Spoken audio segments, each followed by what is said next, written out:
I think the first two very good and prominent discussions we will have, particularly on innovating financial scheme, and to be followed by the unlocking on private sector involvement in the region. So now I just give the floor to Mike, who is moderating this session, and please just be with us and have a very interactive session with us. Thank you, and Mike, over to you. Thank you, Mishred, and thank you for the opportunity to moderate this session. As some of you will have heard, I think that Michael may not join us, but we're expecting all of the others you can see on the screen to participate. My intention is not to spend time with long introductions to each of the speakers, and I apologize to them for that. But in the program, there are extensive bios of the people who are speaking this morning, and refer you to that. The program is that I'm going to ask Eob to provide a brief keynote speech to open the program, and then I'll introduce each of the speakers in sequence. And we'll have 5 to 7 minutes from them talking about their key approach in terms of financing for geothermal.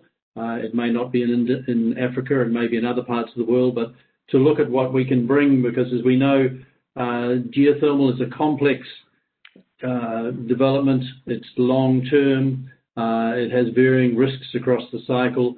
And so if you look at the panel and listen to the panel, you'll find that there are a range of people here who cover various parts of the schemes, from the early phase through obviously to the main funding for the major parts of the projects. And it's all part of a long chain. And I'd like to look at that as to what special financing schemes are being offered, why they're being offered, and what real benefit they bring.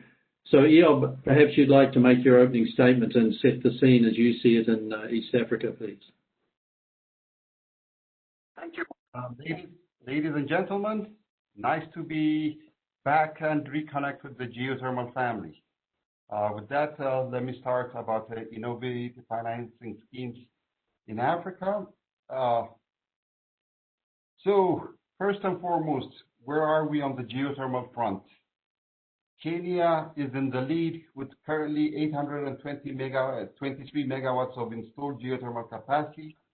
Most of this capacity was developed and installed with successful private sector financings and participation. You know, I think we need to give a good round of applause for KNGen and KPLC for this major achievement, which is really a landmark on the continent. Having said that, where are we today on the financing front? You know, when you look at financings, you have to balance two things. First, are tariffs affordable?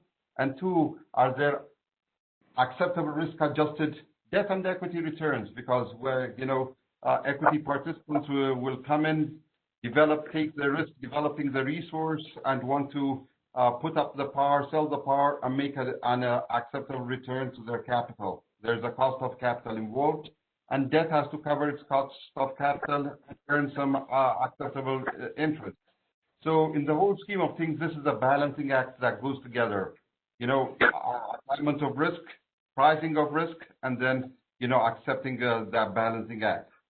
Talking about that, let's take two practical and innovative financing happening today in Kenya and Ethiopia. First, the Menengai in Kenya, and second, Tulumoye in Ethiopia. When it comes to the innovative financing approach at Menengai, the Geothermal Development Corporation was established to assume resource risk and sell steam for power conversion.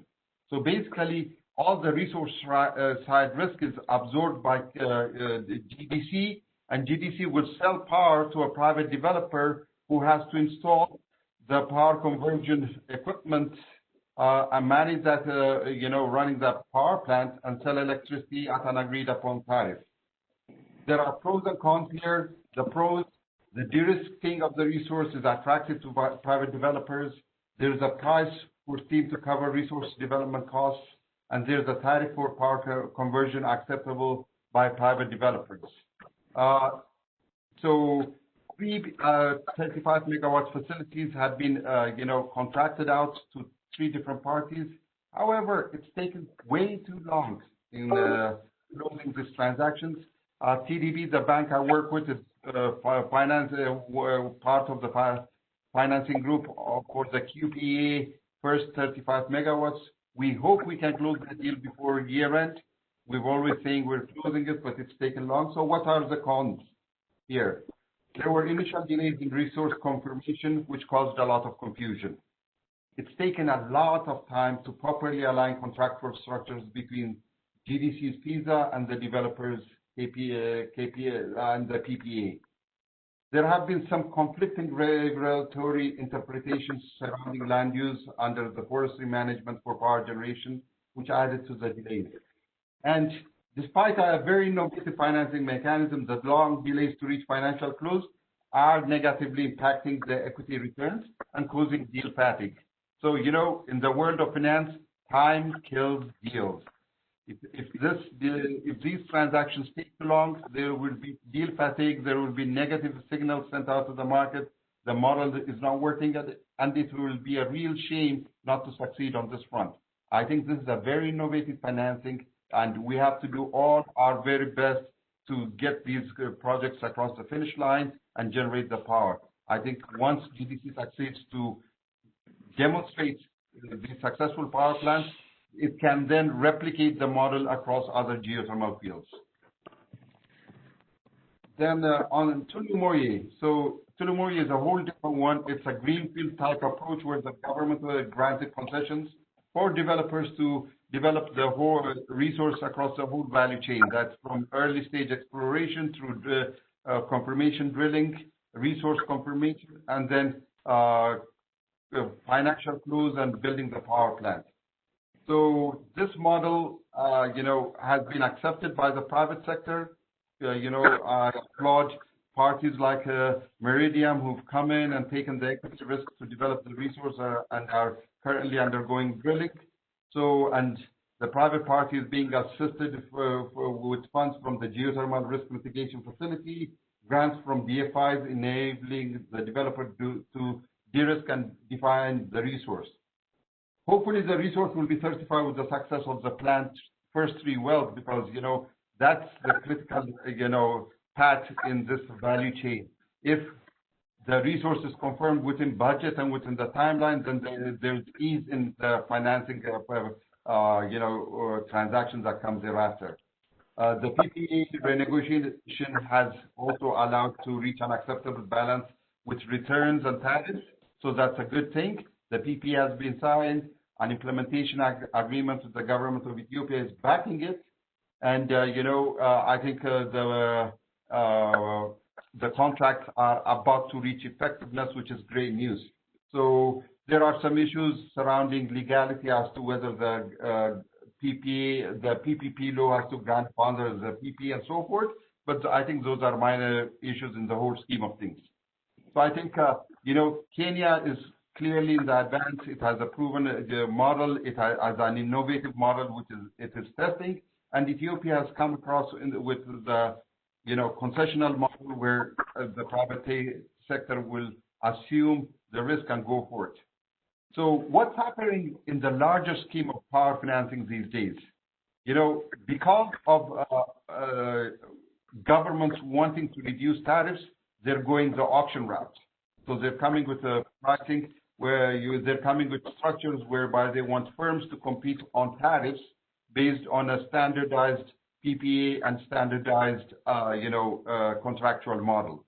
So I don't know when and if that model will come to geothermal, but we're seeing great success on reduction of tariffs across the board in the solar space and gradually within the wind space as well. So sooner or later, that might be the way forward, coming to knocking on the geothermal, space. We'll wait for that to happen. Finally, let me talk about what TDB's role is in all of this. TDB is a development financial institution operating in 22 countries across Eastern and Southern Africa and within the Indian Ocean Islands. It's been financing power projects, both renewable and conventional, for the past many years. And now there's a real refocused effort to support renewable energy and green finance development on a higher scale. So to enable that effort, TDB has recently, in the past couple of months, secured over $500 million USD to meet green and renewable infrastructure. So there's one regional infrastructure financing facility that is supported by the World Bank to finance green and renewable energy projects, which will cover long-term infrastructure projects, renewables. Then it also provides concessional technical assistance and credit support to developers, and it will facilitate access to debt financing to small and medium enterprises, primarily targeting renewable energy. So with that, we intend to support small and medium enterprises in the off-grid energy sector, as well as in the broader infrastructure value chain. And then there's another green infrastructure facility with $150 million from the French Development Agency, AFD, to finance climate-friendly projects in infrastructure, which promote efforts to reduce or limit greenhouse gas emissions, enhance greenhouse gas sequestrations, or support adaptation projects and various sectoral activities. So, TDB has that dry powder now ready to be, parceled out to projects that are bankable, that meet the criteria for, bankability and financing. And we're looking forward to engage with the developers, promoters, and others who need access to financing. One of the big items always raised about difficulties in undertaking projects in Africa is access to finance, and here we have a solution for it. So developers, please knock on our doors. With that, thank you, and I'll entertain any questions as the panel goes along. Thank you. Thank you very much, Eob, for that introduction.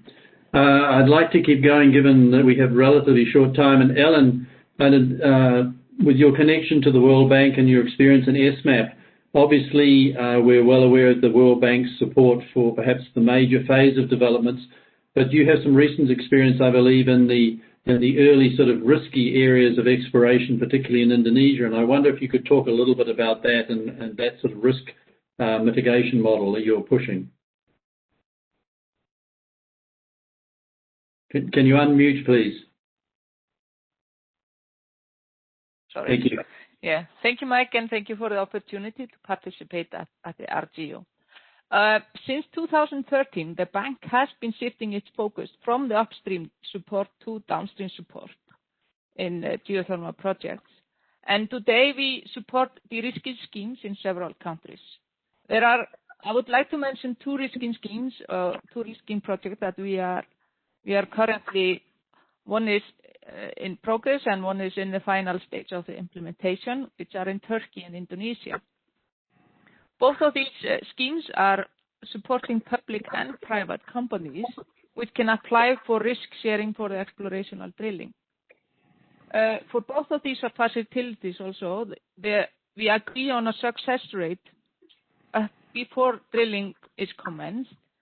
And if wells are deemed unsuccessful, the loans are changed to grants. Whereas if the wells are successful, the loans are paid back with predefined terms. The bank also loans to individual projects, more often for drilling, but also for construction. But I would also like to mention that IFC has started to shift its focus to upstream development in the private market, and their goal for renewable energy is to create a portfolio of projects where they provide support in various forms to share the risk and accelerate development. So I will keep that short for now and wait for questions. Thank you. Did you want to comment a little bit about the Indonesian model that the bank has been doing? Yeah, the Indonesian model is that there is set up a fund where both private and public companies can apply to risk sharing. And as I mentioned, there are successful criteria where if the drilling is successful, it will be loans which they will pay back Whereas if the resource exploration is unsuccessful, it will be a grant. Usually it depends on if you're a private or public sector company, but it can be up to 60% of the initial investment. Thank you very much. Thank you for those comments. Michael Andres, are you available on the line?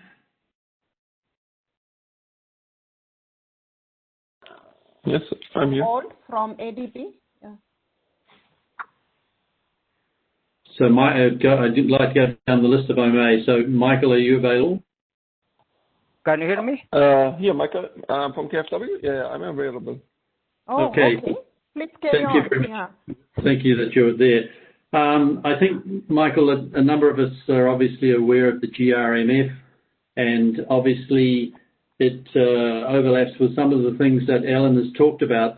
But maybe could you talk about how you see the success of the GRMF and the role that it's been able to play in East Africa? Okay, yes. I think GMF, I think probably everybody's aware who's dealing with geothermal energy in Africa. So I don't want to go in too much in details. In principle, I would say, yes, it's a rather a success story, and we see a huge demand, I think, for our product. So we now have, I think, finished a 6 application round, where again, 18 developers applied for. Currently, we have a portfolio of more than 30 projects. So, and I think just the grant volume, requested for is more than 120 million USD. So you see, I think there's on the market side, I would say, yes, it's the right product. You see, there's huge demand, so it fits. The only issue, what I see, it's by itself, okay, sometimes with the speed of the GMF itself. So it's always, I think, room for getting a better or faster operational performance. But I think the greatest challenge what we experienced is really in the market itself. And then it comes, I think, the examples what provided in the beginning, like Tulumuya or Menengai, you already see what is the problem. The problem is sometimes not just the money. Even if you have the money, the problem is the regulation. There's the red tape, there's the bureaucracy. So that are the issues, I think, what we see. And then if I compare the demand of the GMF and the disbursement of the GMF, then I see the gap is founded because of the regulation, I would say. So, Michael, can you comment a little bit about, obviously, regulation's an issue, but my perception is also there's a challenge in terms of the equity that developers can bring. So how do you balance that? Because historically, the GRMF had made many commitments, but it was often difficult for the developers to bring the matching funding, or have you now got beyond that point? I would say my experience is, of course, it's always difficult to bring funding in projects in Africa, in particular when it comes to equity. But I would say my experience is, as you see, for instance, with the Tulumuya or with Kobeti and other projects, if you have a good project, I think you will get the funding. And maybe sometimes you have to downscale a little bit your project and to start with, I think, a lower scope. But I would say there's a lot of funding around. The problem is sometimes the perception of the investors, because they're seeing there's a risk of like regulations, and the speed of the implementation of the project. And nobody can invest something and wait for 5 years to get a PPA ratified. I think that usually there I would see more the problems. But of course, you're right. It could always be better to have a little bit more equity and some more funds available. Yeah. Okay. Thank you. We'll come back to you shortly. Philippe, I wonder if you could talk a little bit about the geo-risk activity and the differentiation. I guess it has an insurance base rather than a pure funding base. Could you amplify that, please? Yeah. Thanks for giving me the floor, and good morning, everybody from Europe. Indeed, what we are trying to do in Europe is to compare a bit the different situation between countries a bit more developed but more mature and some less mature. So we do this panorama to map all the risk and to see why some funding and some risk insurance schemes have been successful and some of us not successful. And according to what we have seen, the main criteria was the market maturity. What we heard from Eileen is that indeed there's a trend to go from typically pure grants to a kind of hybridized and innovative grants, repayable grants, convertible grants. But also what we have seen really successfully, in particular in Netherlands, for providing geothermal project to greenhouses, or in France for geothermal district heating, so more for heating project, what this kind of public-private risk insurance, where indeed the private developer is also contributing with a low premium to the fund. And why we see them successful is because with a low grant at the start of the project to launch the project, we have seen 30 years of operation of such a system. And with more than 30 geothermal district heating in France and more than 20 projects in Netherlands. So we see really that as a future. So what we are trying to investigate is that how we can have much more this kind of insurance. So we try to design that in Europe, and we would like to see how we can replicate that in Africa, in South America, but also why not in other parts of the world. So indeed, the idea is how we can better design the risk mitigation schemes according to market maturity. And of course, here we go beyond just electricity projects. What we have heard this morning was mainly about electricity. We'd like also to develop much more heating and cooling projects. And one lesson we can learn and we can discuss is that how much the examples and the success we have seen in Kenya could be rightly replicated elsewhere in Africa. And because we see different conditions, not only about geology, but also we speak about the market conditions. So it's all about that, how you can have a transition within a country between a pure grant to a public-private risk insurance schemes, and secondly, how you can replicate that in countries where you don't have such a maturity in the market development. Katie, obviously, if you're in Europe, you're tending to do projects that are probably shorter duration than, say, a major geothermal development in East Africa. Is that of importance? And also you have a large number of perhaps projects that you can aggregate in terms of the insurance risks. So how do you see that when you might come to Africa where fewer projects, longer duration? Indeed. The key principle of insurance is mutualization of the risk. So you need to have a basket of projects, as you mentioned. So indeed, it will be that. But it's why we need to see beyond just electricity projects, but also to looking heating and cooling projects. We see that one focus of this conference is to see how we can have develop agri-food industry, how we can have different applications, and with that you will have a basket of projects, and you can better mutualize your risk. Okay, thank you very much. We'll come back to you shortly. Julian, I wonder if I could bring you in now, Julian Richardson from GeoFuture, and talk about your approach in East Africa, which builds a little bit on what Philippe has been saying, but I think you're taking the insurance approach to sort of a larger scale project early on. Thank you. Yeah, hi Mike, thanks very much.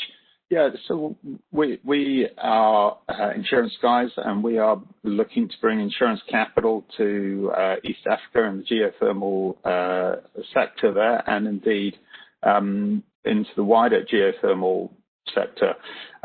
We do believe insurance has a really important role to play in de-risking the development drilling phase of the project. Insurance is not here to sort of replace equity. It is to support the deployment of other forms of capital, principally debt and equity. And in East Africa, the project types are very different to those that you find in Europe. In Europe, you predominantly have sedimentary type, low enthalpy projects where you have very limited number of wells per project. Often it's just 2 wells per project. And those lower enthalpy projects have very different risk profiles to that which we see in East Africa.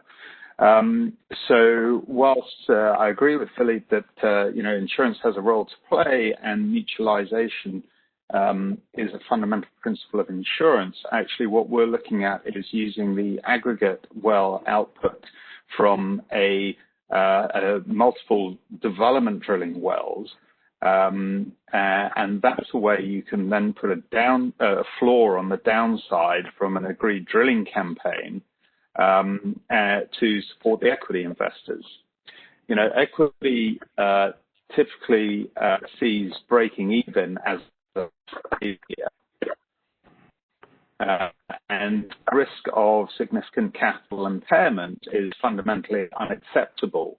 And until you've really, not only have you identified the resource through exploratory drilling, but fully defined it through the development drilling, you still have a significant amount of risk for equity investors to take. And you can end up with, you know, a significant capital impairment event.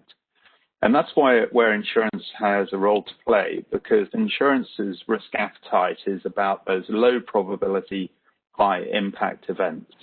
And so using insurance capital to put that floor on the downside from a multi-well drilling program is an appropriate position for insurance capital to play and to support equity investment. Thank you very much. We'll come back to you shortly, I'm sure. Alamehu, I wonder if I could ask you to comment a little bit about the activity of the African Development Bank and the role that it's been playing in geothermal, and if you have a product that you think is specific to the market that is innovative and new. Okay. So, Mike, and good morning, everyone. I want to focus quickly on first the African Development Bank experience in financing for de-risking the geothermal exploration activity. Secondly, the bank support to both off-taker and the private sector developers. And thirdly, the available and the planned innovative financing products designed for geothermal development. As you know, the African Development Bank, like other multilateral development banks, its role at early stage geothermal development is to provide financing for de-risking the geothermal exploration, which is known as upfront fee or drilling risk. Upfront risk or drilling risk. So why we finance geothermal drilling? Well, the African Development Bank support in most of the cases is to assist the government to take the upfront risks by providing several, multiplicity of its available financing products, and also to the government or the utility, to do the drilling and avail the steam to private developer. So this is what we are doing, especially in Kenya and also in Djibouti. So this is done, as I said, through provision of combination of several financing products available within the bank, like concessional loans or grants, trust funds, climate investment funds, etc. So then after de-risking the geothermal exploration, the bank also provide financing to both key players, the power of taker and also the private developer. So as you know, at the end of the day, the key important role to consider for a development finance institution like African Development Bank, and indeed even the concerned government, would be provision of reliable energy at the right tariff with a good PPA. That's the most important aspect. So in addition to that is just to provide to the private developer adequate, a return for their investment. So in Kenya, we have provided concessional funds and grants to GDC for Menengai geothermal development. Then that was successful. So GDC has drilled the wells, and also the government has financed the steam gathering system at the end. So the steam is available for for a capacity of more than 105 megawatt power generation. And at the same time, GDC also has, through public auction, has selected 3 IPPs to develop the power plant. Each IPP will construct a 35 megawatt power plant. So now, our support has not ended at that point. So after de-risking the geothermal exploration activities, so what we have done is we have provided a PRG, partial risk guarantee, for the 105 megawatts, and also, to the government, especially to the off-taker and which is Kenya Power and the GDC. And at the same time, we have provided, through our private sector window to one of the IPPs by mobilizing our senior debt facility, which is a commercial loan, and mobilizing also concessional fund from the Climate Technology Fund, CTF. And we are working further to mobilize additional financing from TDB, the Trade and Development Bank, and from FinFund.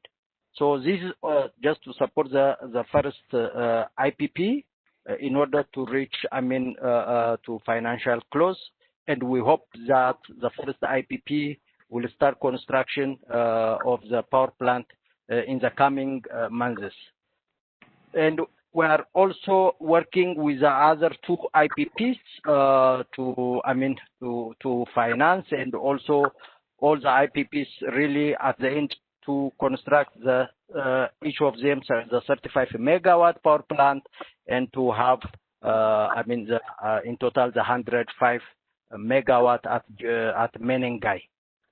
In Djibouti, we have also provided, concessional fund to the government just to do the same thing, the geothermal exploration activities in Lake Assal, together with World Bank, the AFD, and other financing institutions. So thank you. All this, yeah. Okay. So thank you. I think I don't have much more time. Finally, I want to mention maybe the ongoing and effort to design and avail the innovative financing for geothermal. So currently we are working on a regional, on a regional framework that will support 6 African countries like Djibouti, Kenya, Ethiopia, Comoros, Uganda, and Tanzania, which is just to mobilize some fund from a green climate fund that will be in a programmatic approach rather than a project specific. So thank you. I would like to end up at this point. Thank you very much. Eob, I wonder if I could come back to you, because Alameo has mentioned GDC, and I wonder if Eob, you'd like to comment as to whether you see GDC as a replicable model across the region. Obviously in Kenya the market is very mature and there's a lot of experience, but do you see it as being a model that could be replicated in other countries, or do you think it would compete with the private sector interests that are already being established? Really come to think about risk sharing, I think when a government institution assumes the resource side risks, that should be something attractive for private sector participants, because the lead time it takes to develop the resource is so long that equity capital just might not be available. It's always tough to get equity, standing there facing risk for numerous years. So I think that the model is replicable, especially if you succeed, if you have the contracting right and you have that risk sharing right, then you can standardize the contracts, you can standardize the PPA, you can come up with a tariff, a range of tariffs, and you can even take it as far as, auctioning it the same way like the Scaling Solar program is doing for solar power within Africa. So standardized models serve a good purpose because it becomes transparent and predictable.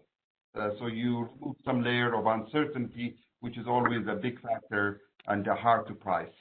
So GDC success can be replicated. I think private sector parties would tend to like that kind of a model. It remains to be seen because it's hard to say now unless you have an actual plant operating and you assess its performance.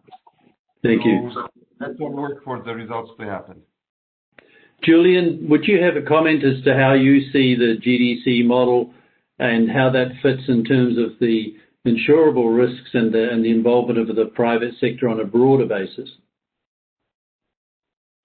The original conception of GDC to help de-risk and mobilize the investment into Kenyan geothermal sector was a really good one.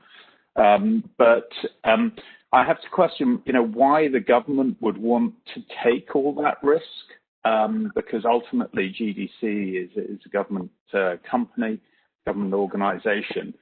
And it's a lot of risk for the governments to take when there are private sector solutions out there and blended finance solutions. So,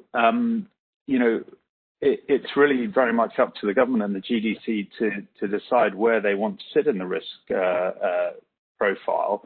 But it does seem to me a lot of risk for them to take when they may not necessarily need to take that risk. I would encourage them to sort of look at sort of blended finance solutions and de-risking solutions that may be available to them in the private sector. And we've been working to establish the GeoFutures Fund with the Green Climate Fund. And GeoFutures is very, very much to support both public and private entities and indeed PPPs, and by providing early stage funding to complement the GRC. And this can be available to projects that are developed by GDC and or the private sector alike, because what is important, of course, is the geology here. And yeah, I think all these organizations have a role to play, and it's about collaborating and parceling up the risk to those that are most able to take it and have the ability and appetite for it. Thank you. Michael, could we come back to you? And obviously the GRMF plays an important role. How do you see that sitting with, say, the activities that Julian is doing? And also asking you whether you see that the role of the public sector is still very important in geothermal in the region, or does it tend to crowd out the private sector opportunities? Okay. Thanks, Mark. I think a lot of questions, I think, in one. Let's see how can I answer. I think in principle, I would saying yes to the approach of Julian. I think by adding endurance to fund geothermal projects is something very to pursue, and I think we will do it as well. And when times come, I think we can see if it's something to add, for instance, to the GMF as a component. And I think when you're asking about public sector need or public sector crowding out, I would say yes. Currently, I would think public sector still, I think, are a component we still need here. As we see, we have so many large projects with such a lot of risk involved that probably the private sector alone cannot deal with it, and in particular in different countries where I think even the political environment, economic environment is not so stable in times of Corona, for instance. And I would say there's no crowding out. I would see so far, because if I look just in our portfolio, we have, I think, more or less kind of a 50-50 split between private and public. And both projects are working. So we're doing, as you know, we're doing surface study. So there are things that I think most projects even are private. And for instance, there you see we have one project, they participate in a surface study in the first round. And now I think they're participating in the 6th application round for a drilling project. So I think we see it's working for private and it's working for public as well. So I think I wouldn't say it's something crowding out. There's still a lot of room for both. Thank you. Ellen, would you like to comment about where you see the opportunities for the bank in East Africa? Is it an area of focus and a potential focus, or an area of growth for you? Thank you. Sorry. I mean, we have a focus on Africa. Africa has a good geothermal resources and good potential for projects. But our focus is not only on electrical generation. We also have a focus on direct use.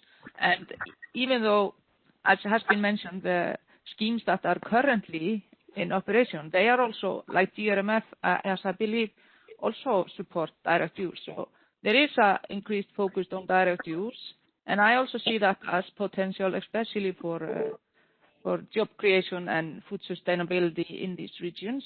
So I would say that both electrical and direct use projects are of great interest in the future.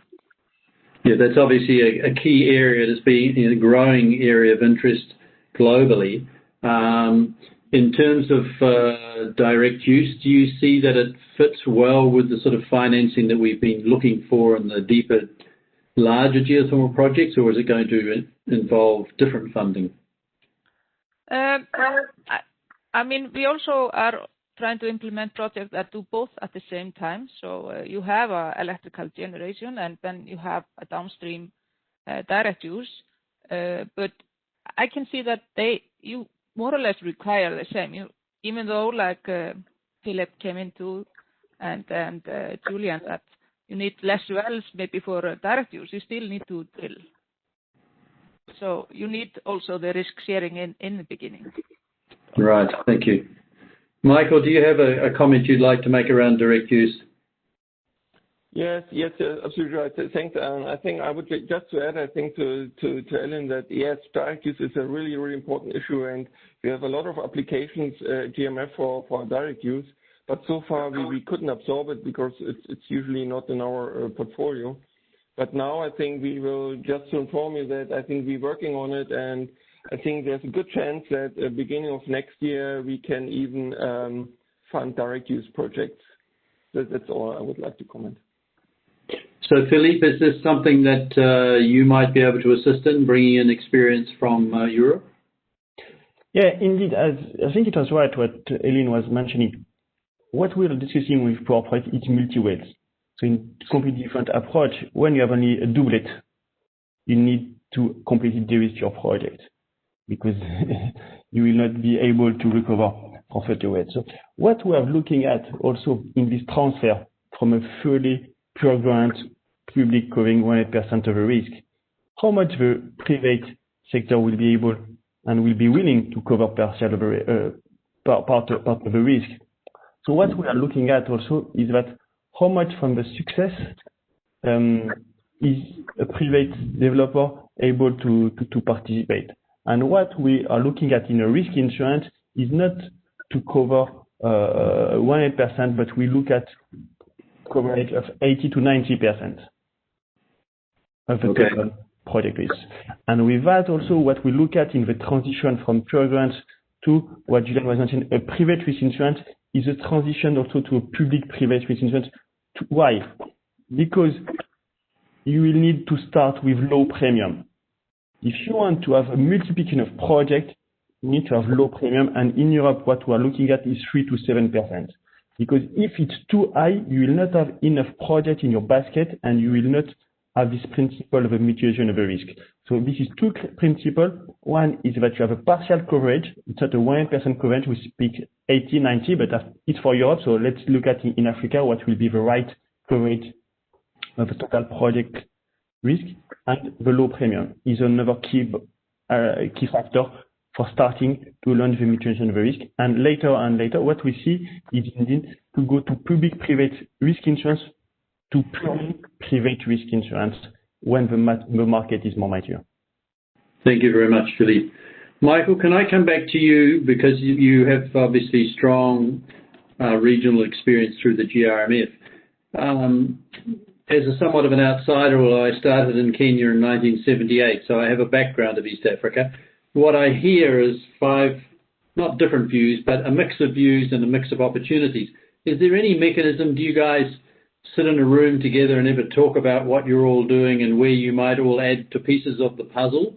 Because it seems to me that there perhaps is a disconnect. Maybe developers have to go to many shops. Is there, it's probably naive, but is there a one-stop shop that could be fostered in some way to address some of this innovation required?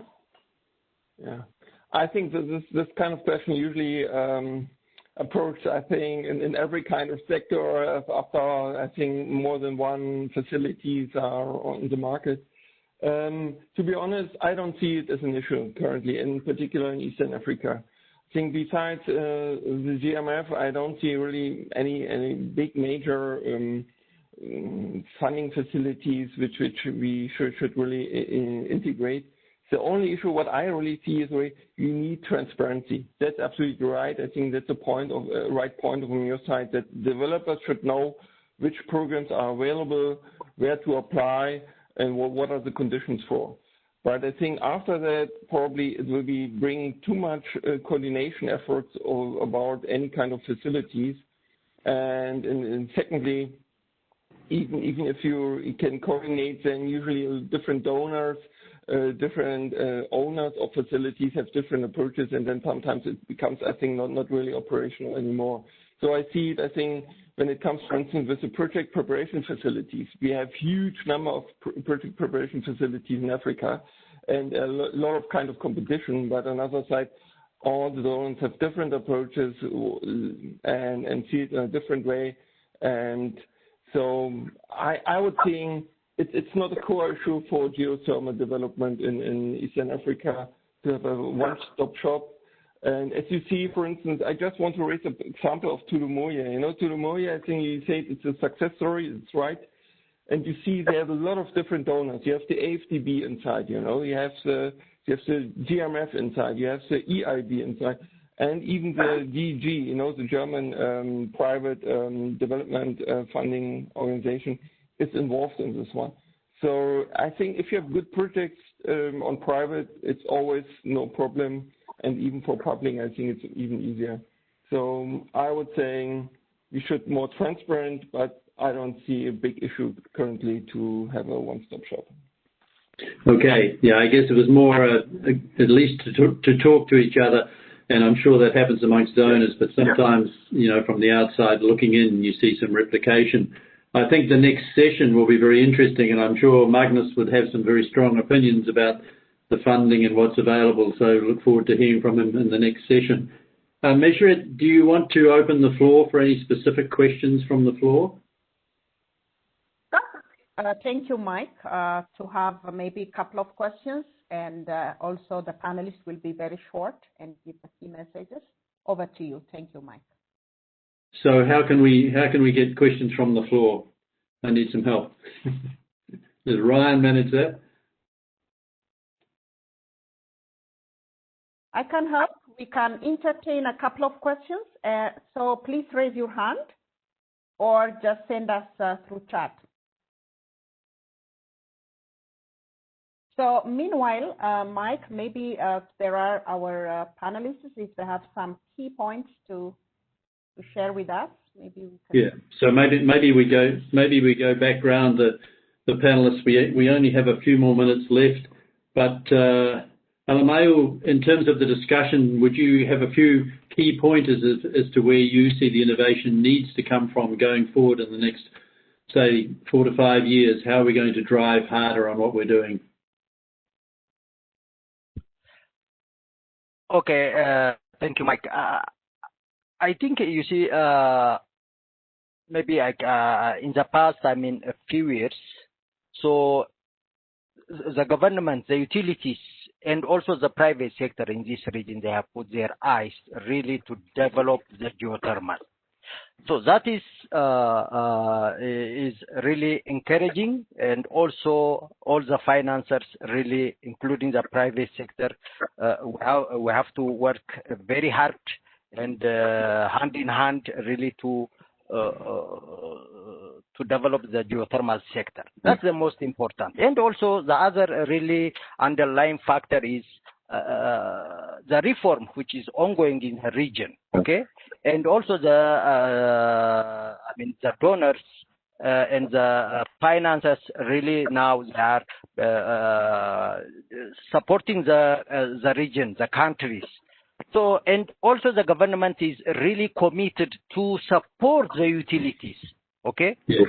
So that's the other point what we really need to underline. All these efforts really now are going very well, and so this is now where all the countries in the region look. I mean, Djibouti. If you look before maybe the recent 3 years before that, it was not in their really master plan or in their development plan to develop geothermal. Look, Ethiopia. For the last 40, 50 years, what they did also that 7 megawatt pilot project on geothermal.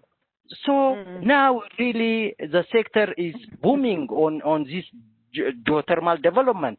The same thing Uganda is thinking really to develop geothermal. The same Tanzania, even Comoros. The small I know very much about Comoros myself. So it's very challenging. Yeah. Thank you for your comments. So Julian, given a blank sheet of paper or where you are at the moment, what would be the 1 or 2 key things that would help you move forward and you think you could make the most contribution to the region? Yeah, absolutely. Mike, I think your point about a one-stop shop is sort of going in the right direction. The one-stop shops never work, but certainly collaboration is important. So collaborating with the GRMF, the GeoFutures facility has been specifically designed to complement GRMF and fill in some of the gaps that exist in the financing chain. And the other thing is, speed of response from the public sector to mobilize the fund that have shortlisted us for. We need to secure letters of no objection from participating countries. We have those from Ethiopia. We're still waiting for those from Kenya. And that has taken a significant amount of time. So getting those no objection letters is going to be key if we're going to be able to offer this funding in Kenya. But collaborating with the different funding mechanisms and making sure that the projects have access to the capital they need, and importantly, that they develop good projects. Thank you. Thank you very much. Philippe, your thoughts perhaps on moving into Africa? I would like to look at what we can replicate, and I will jump on what Iab was saying, that we look at what is happening in other sectors in solar and wind, where they go to auctioning. We see that indeed you can have different kind of support for the operational support. Anyway, there will be to be technology specific for geothermal, but the key basis is to de-risk projects. Yeah. And you can design any support schemes you want for operational support. We see also in Europe, in really mature market, it's not because your market is mature that you don't need to de-risk project. You will always need to de-risk project. In a long-term perspective, we see for larger development, public-private schemes will allow to make this development. Okay, thank you very much indeed. Michael, do you have a comment you'd like to make? We have. Okay, Mishra, do we have some questions? Yeah, we do, but I think okay. We go ahead. Maybe Mr. Jack Kiruja, I see your hand.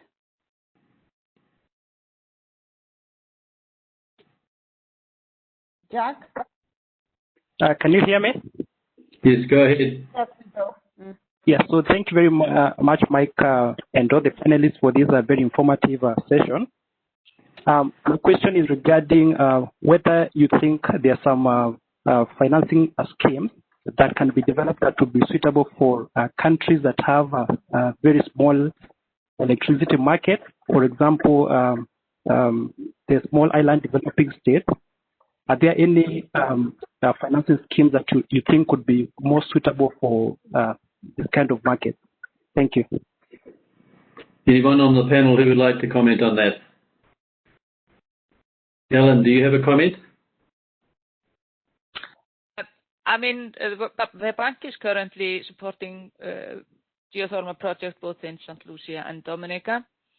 Of course, when you have very small market, the projects are more expensive in general because you have smaller power plants. You have you can install smaller units.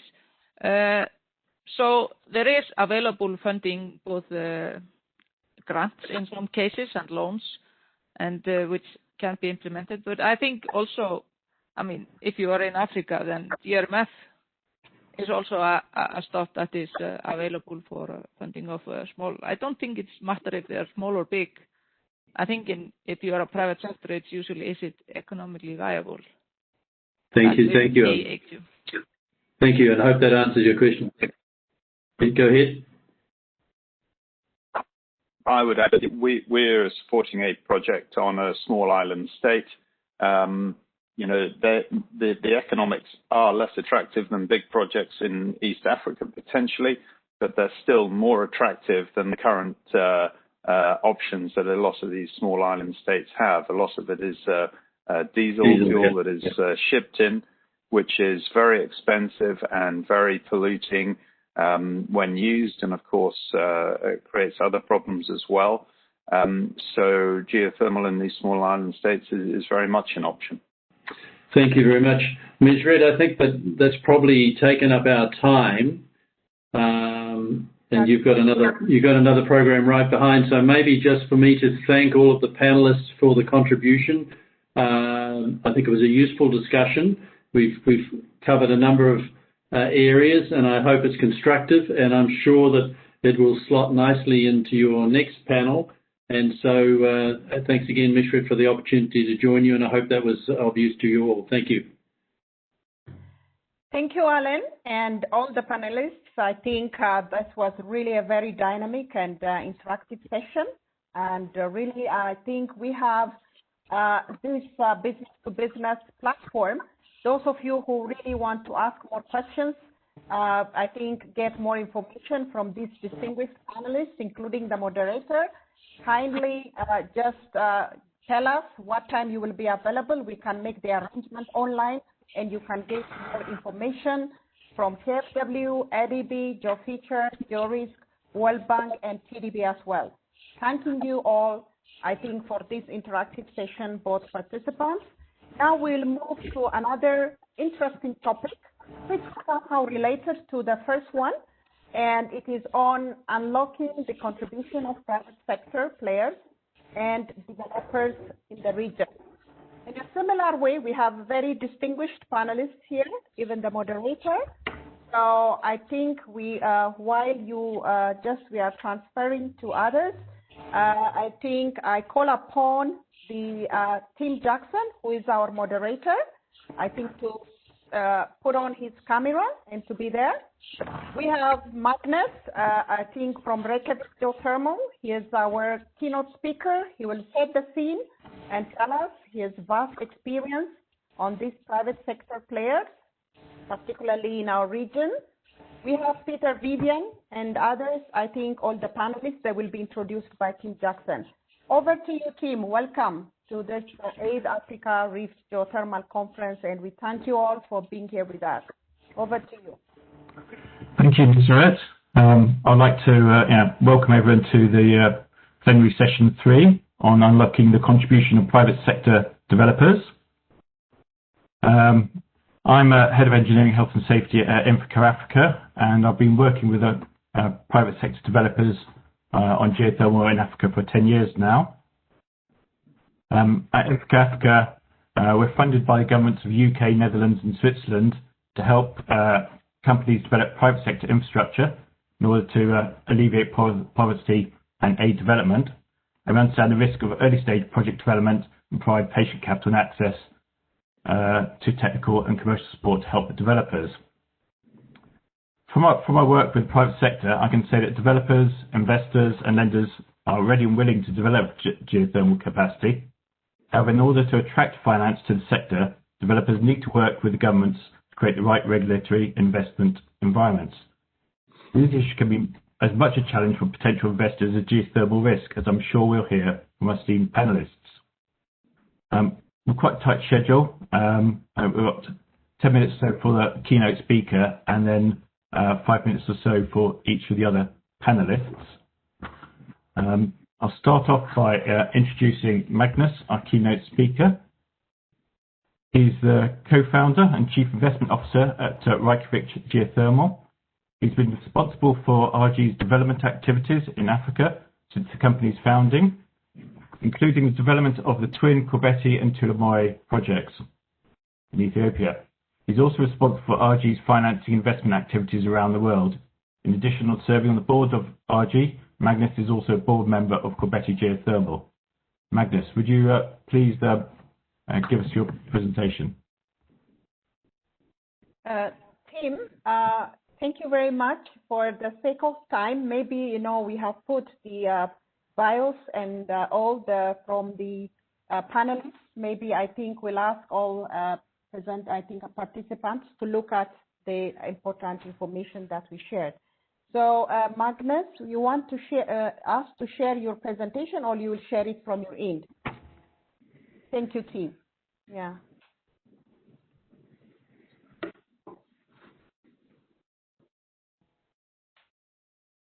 Magnus?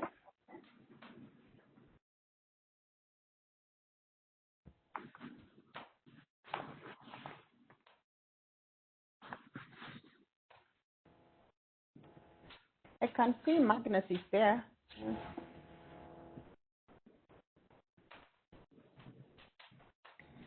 Yeah, he's there, but his sound doesn't seem to be working.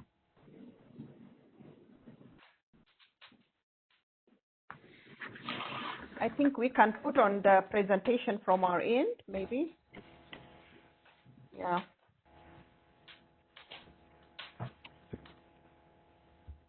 Let's present him. Yeah. Okay.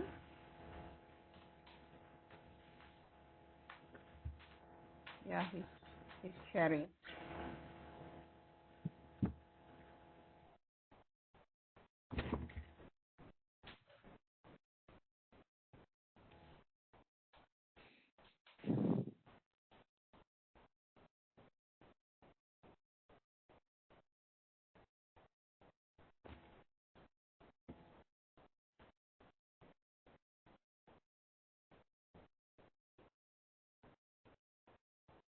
Magnus, we have your presentation. Can we display it for you?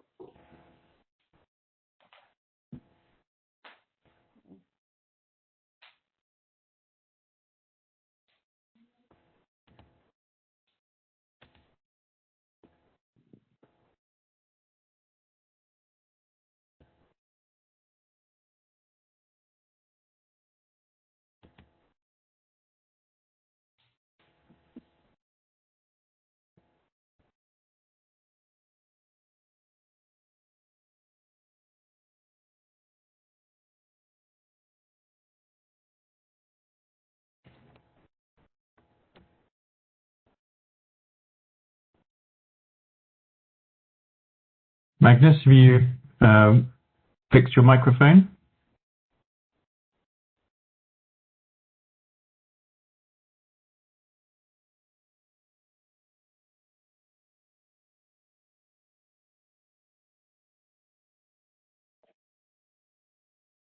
Hello. Are you able to hear me now? We are. There's a bit of an echo. I'm very sorry about this. Not sure what.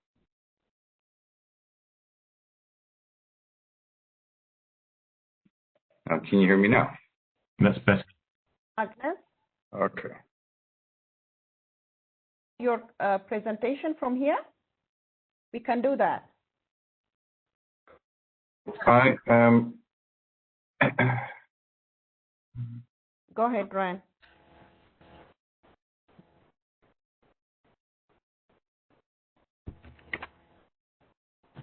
We are sharing now the presentation. Here we are. Put it in presentation mode, Ryan. Yeah. Over to you, Magnus. All right. Sorry about that. Some slight technical difficulties on my end. First of all, it's an honor to be here. Thank you very much for allowing me to be a part of such a distinguished company. I am happy to sort of follow in the footsteps of the people in the previous panel, as I think that their or what I have to say sort of follows up nicely and ties in quite neatly to what they talked about in the previous session. As mentioned previously, I am a co-founder of Reykjavik Geothermal. I've been working on geothermal in Africa for sort of the past decade, as well as around the world, and happy to see people that I work with closely, including the moderator Tim Jackson, including the CEO of Tulumoye Geothermal Operations, Daryl Boyd, and Eddie Njerogi, the chairman of Koberi Geothermal, all of whom are close colleagues of mine. But with that, would love to jump in. We are all here because we are believers in geothermal, I believe. So I'm not going to get into this a lot, but has been touched on a lot over the last couple of days. Geothermal is a great energy resource. It is the rare renewable baseload that has the ability to sort of provide the backbone to a country's electricity system. Solar and wind are fantastic resources, but you can't build an energy system around an intermittent resource. You need baseload. For that reason, we move on. And for that reason, and a number of others, geothermal is a very attractive resource. Now, we also have only 1%, and a little less than 1% actually, of the world's geothermal resources currently being utilized, according to the International Panel on Climate Change. And then the question is, if we move on again, why hasn't geothermal energy kept up? If we look at this chart, you can see that over the past decade, there's been about $1.4 trillion of investment in solar, about $1 trillion of investment in wind, and about 20 billion of investment in geothermal. We're somewhere between 1 and 2% of the overall investment in these competing technologies. And what we're seeing here is, we're in need of a step change, and if we're going to keep up, unfortunately, we're going to have to do things a little bit faster and a little bit more aggressively than we have been to date. Now, that sort of investment, also, it should be mentioned, is only possible if you manage to engage the private sector in a very large way. If we're going to move away and make a step change and move away from what we've done so far and get to bigger numbers, we can only do so if we really integrate the private sector. Now, if we think about why we haven't kept up, this is sort of a simplified value chain of project development. You start by identifying a resource, whether it's a wind or solar resource. You assess that resource, you go and you see if you can get a license and a PPA. You get to financial close and tendering, you start to build a plant, and you commission and operate it. We move on to geothermal on the next slide. we have two little bits added to that value chain, and they're highlighted in orange. We have the exploration drilling, as we all know, and then we have the production drilling, which ties into the plant construction. Now, we often during these geothermal conferences focus a lot on the risks that come with that and how difficult it is to do exactly that. And yet, in some places around the world, we've been able to successfully develop those geothermal resources, whereas in others we have not. Now, this is a little bit of a model that I'm going to focus on a little bit. What does it take to get the private sector engaged in the geothermal sector? And what we want here is, on the one hand, we want to find the best resources, and we want to find the easiest places to do business. So on the x-axis, as we can see here, we have the perceived resource quality. And on the y-axis, which we'll get to later, we have what I call the ease of doing business. What we want is to be up in that top right corner. And if we're up in that top right corner, a place that has good resources on the one hand and is perceived to be a good place to do business and a good place on the other hand, that's when we get to places like, Iceland, Italy, Japan, New Zealand, and the Western United States, all of which are developed countries that have onshore geothermal resources and have invested billions in their development. Now, on the resource side, by far the biggest determinant of where we are on this axis is just quality of the resources. And there is very little we can do about that. We have, a Germany, for example, which will sit on the left side of this axis. The resources just aren't that great, owing mostly to the lack of volcanoes and high temperature geothermal areas in Germany and on mainland Europe. On the other hand, we have a place like Ethiopia, which has fantastic geothermal resources on the right-hand side. And if we move on, there are little things that we can do. For example, if you have the most experienced developers, you will increase your chances of success. As we heard in the session before, financial instruments like the GRMF will absolutely lower the risk and will absolutely encourage investment and are incredibly important.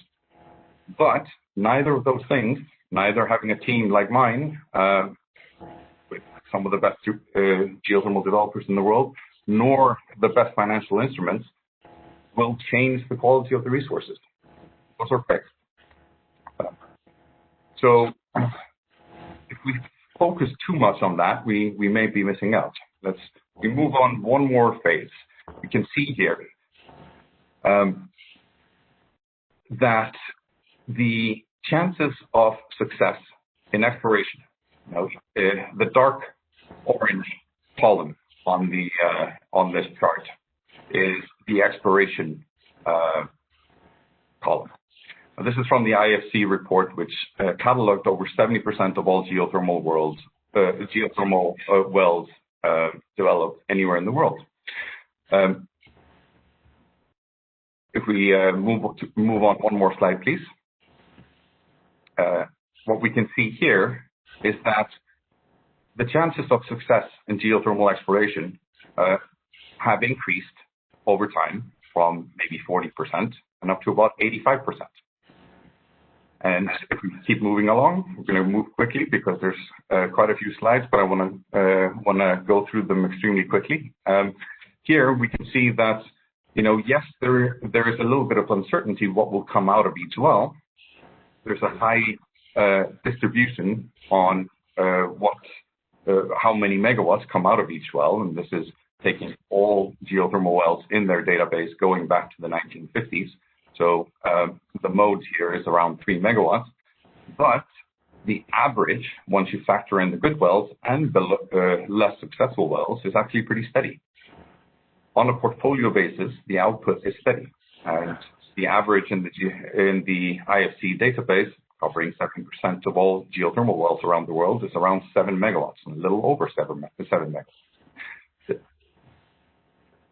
And another thing, this is actually my own analysis from the IFC database, since the IFC didn't see fit to highlight this particular phenomenon. But what we're seeing here is that just like with the success in exploration, the output from the wells that people drill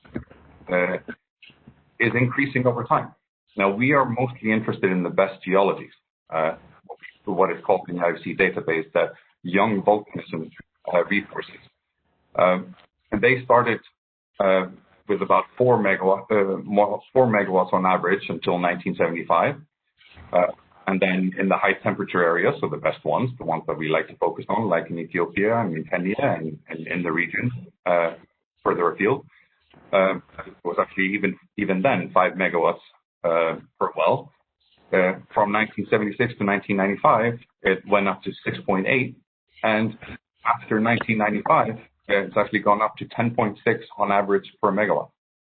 Now, some of those may be rather optimistically reported, I don't know, but the trend is extremely clear. The average is going up over time. Now, what all of that says is we as a private sector developer, we look at all those things and we like exploration risk. That's what we specialize in. We want to take this risk. We want to move.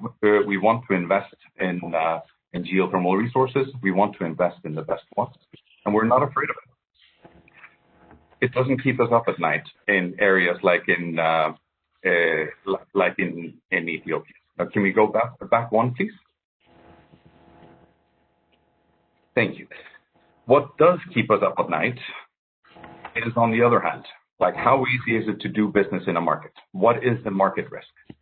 And there are two things in particular here, one on the government side and one on the financing side that I want to go through. The first thing is on the market, like can the best, most experienced developers get access to concessions? Can we develop them, as we prefer to do, greenfield from scratch without having to worry about counting on other parties to provide us steam or other things? That's the model that we prefer. Can we get a bankable PPA and IA? Can we get fair pricing versus other resources in terms of a least cost development plan? And what do I mean by that? I am a big fan of our friends in the solar industry and the wind industry. I'm actually an investor in the solar industry myself. But I would not pretend as a solar developer to be providing the same service as a geothermal project, because it is intermittent power and it costs the grid far more to integrate intermittent power and to run the grid off intermittent power than it does on baseload, which is what we provide in geothermal. So for that reason, I would strongly encourage everyone in the sector to point out that baseload is an incredibly important part of a least cost development plan, and that you cannot compare per kilowatt hour pricing of intermittent power to baseload power. There needs to be a bit of a premium for providing baseload power.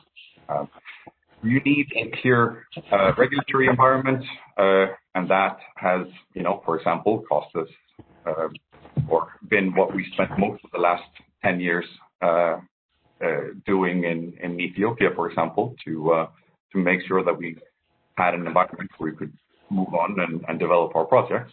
And finally, our IPPs welcomed as partners. You want this to be a partnership. All independent power projects are really PPPs. IPPs are PPPs, public-private partnerships. We move on. Move on one slide, please. Now, on the financial institution side, can they provide early stage support like the GRMF does, which is a huge help once again to projects. But also, once we get to the lenders, if you are a lender in the that means drilling. Geothermal means drilling. If we're only willing to provide funding after the drilling has been done, then we're just funding thermal projects. That's not the same thing. The third thing that I want to mention here is the clarity of requirement. It's actually incredibly difficult to be a geothermal developer in terms of having to take that extra step that we saw before and spend tens of millions of dollars on exploration drilling while not knowing at the end what it is that the lenders are going to require of you in order to actually continue or actually provide funding to the project. As we will touch on later, Tulamoya is already drilling, it's already moving ahead, already in discussions with lenders, but we do not yet know what's going to be required, how much steam is going to be required before we can start drawing down funds to build the project and to do production drilling. Standardizing that would be an incredible help. And the last thing is, as was touched on by some of our insurance friends in the previous session, portfolio thinking can be an incredibly powerful thing, also as we saw earlier, because while each individual well output can vary on a portfolio basis, the output is predictable. Now, looking to move, let's move on. Now, just one little case study at the end. I wanted to focus on these two things. On the one hand, market risks, and on the other hand, resource risks. We cannot change the resource quality. And here we have the example of Turkey. They have decent geothermal resources, not great ones, but pretty decent ones. And they are stuck in that particular, on that particular point on the axis. Conceptual model, but they are sort of slightly above average on the resource quality scale. As we move to the next slide, what they were able to do is to create an incredibly beneficial regulatory environment and government support, including by setting for a limited amount of time a feed-in tariff that gave developers clarity on exactly what was going to be the price and exactly what the PPAs were going to look like. Everything was very quickly done, and they were able to do it in a hurry. And at the same time, there were innovative and consistent financing solutions from both the local banks and from the DFIs. And what ends up happening, if we move on to one more slide, please. What ends up happening is that you develop 1,200 megawatts in 7 years. And here, just like in our case, you have a lot of developers, private sector developers, who are very happy to put their money to work. The only thing that you need is help from our friends and partners, both on the government side and on the financing side. And I wanna emphasize this one more time, just summarize this one more time. There isn't too much that we can do to fix things on the resource side. If we have good resources, we as a private sector investor and a lot of our partners are very, very happy to invest in them as long as we have a very good team around us. On the market side, on the other hand, there are lots of risks there that both on the government side and on the financing side, where a lot of work can be done to facilitate things and to make life easier for us. Yes, that has been done here in Turkey. And the results are, as you can see here, very impressive. So one last slide.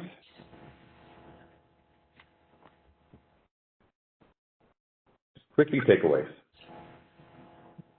Geothermal power is renewable and baseload, which is a rare combination. Here we go. Yeah, it's a rare combination and incredibly important for building up a modern power sector. It's more complex, risky, expensive, and all the things that we usually hear, including knowledge intensive. But the private sector is more than willing to invest and more than willing to take these risks as long as we have a very good resource. Models like the GDC model and concessional financing, public financing in the exploration phase can be useful. And in our case, we would find them particularly useful in areas where the resources are not obvious. And at that point, we would love to, once a not obvious resource has been proven, then we would love to step in and be able to take over that resource and manage it ourselves. That's what our private sector investors are most interested in. They trust us to manage the resource. That's why they're investing in us, and they would like to do it that way. But if we move to the right side of the slide, we need support. We need support from governments and off-takers, as I mentioned. Give the best resources, which are very limited, to developers that have a track record of doing something with them. Provide bankable PPAs and IAs, fair pricing, a clear regulatory environment, and treat your IPPs as partners rather than a necessary evil you have to deal with. And then the financial institutions, please help us, continue helping us by providing early support, remembering that financing geothermal means drilling. So that's what we do. And on a portfolio basis, those outcomes are predictable. And then last thing, clarify and standardize what exactly is required in terms of providing steam out of funding before you start to release funding into projects. And with that, I've gone over my time a little bit. It's a little more complex to present when you can't control it yourself, but I'll leave it at that. And thank you very much. Thank you, Magnus. Given the time, I think we'll go straight to the other panelists. And so I'd like to start by asking Eddie Ngurogi, as chairman of Covetti and former CEO of a parastatal, what does he think the private sector can bring to developing geothermal projects, and what challenges does it face? You're mute, Eddie.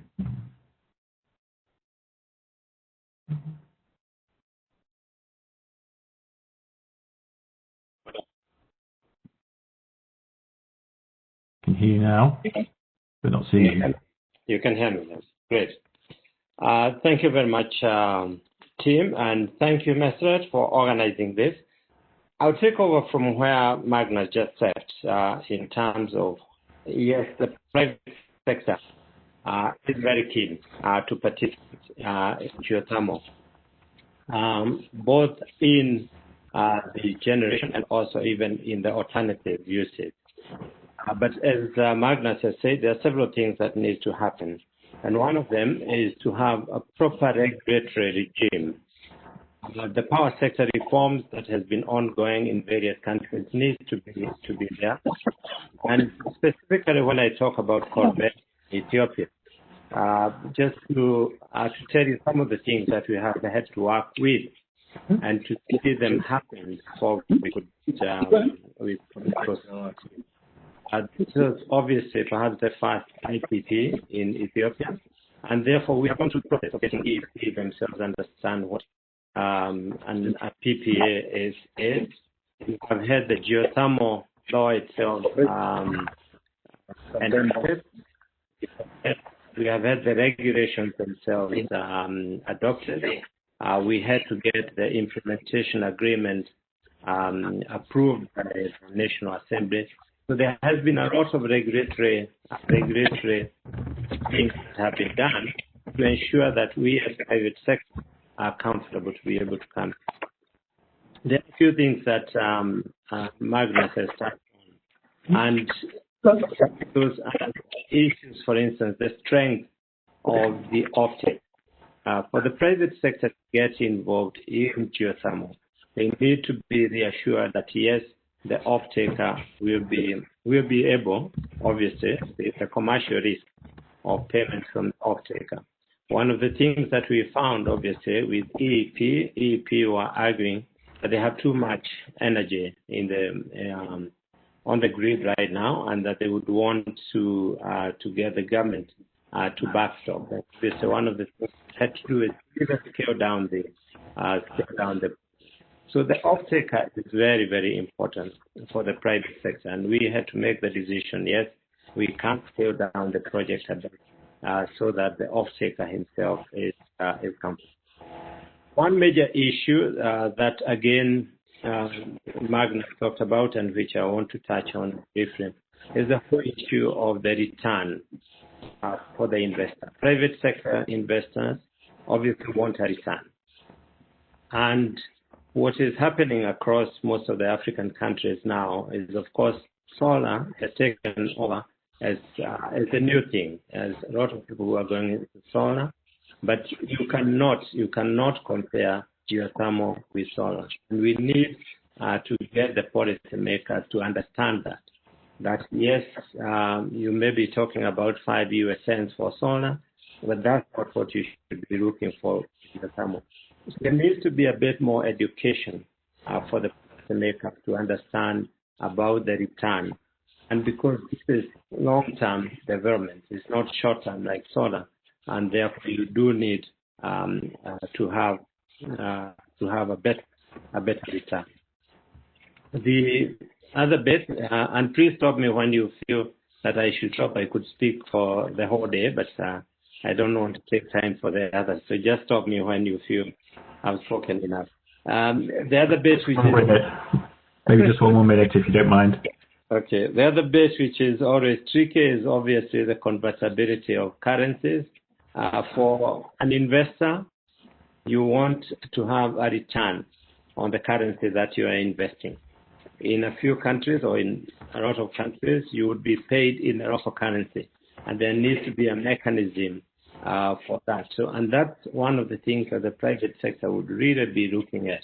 How will I be able to repatriate the dividends or the earnings that I get out of this investment? And that's very, very important. And there needs to be a mechanism which guarantees the investor that he can always be able to get his money.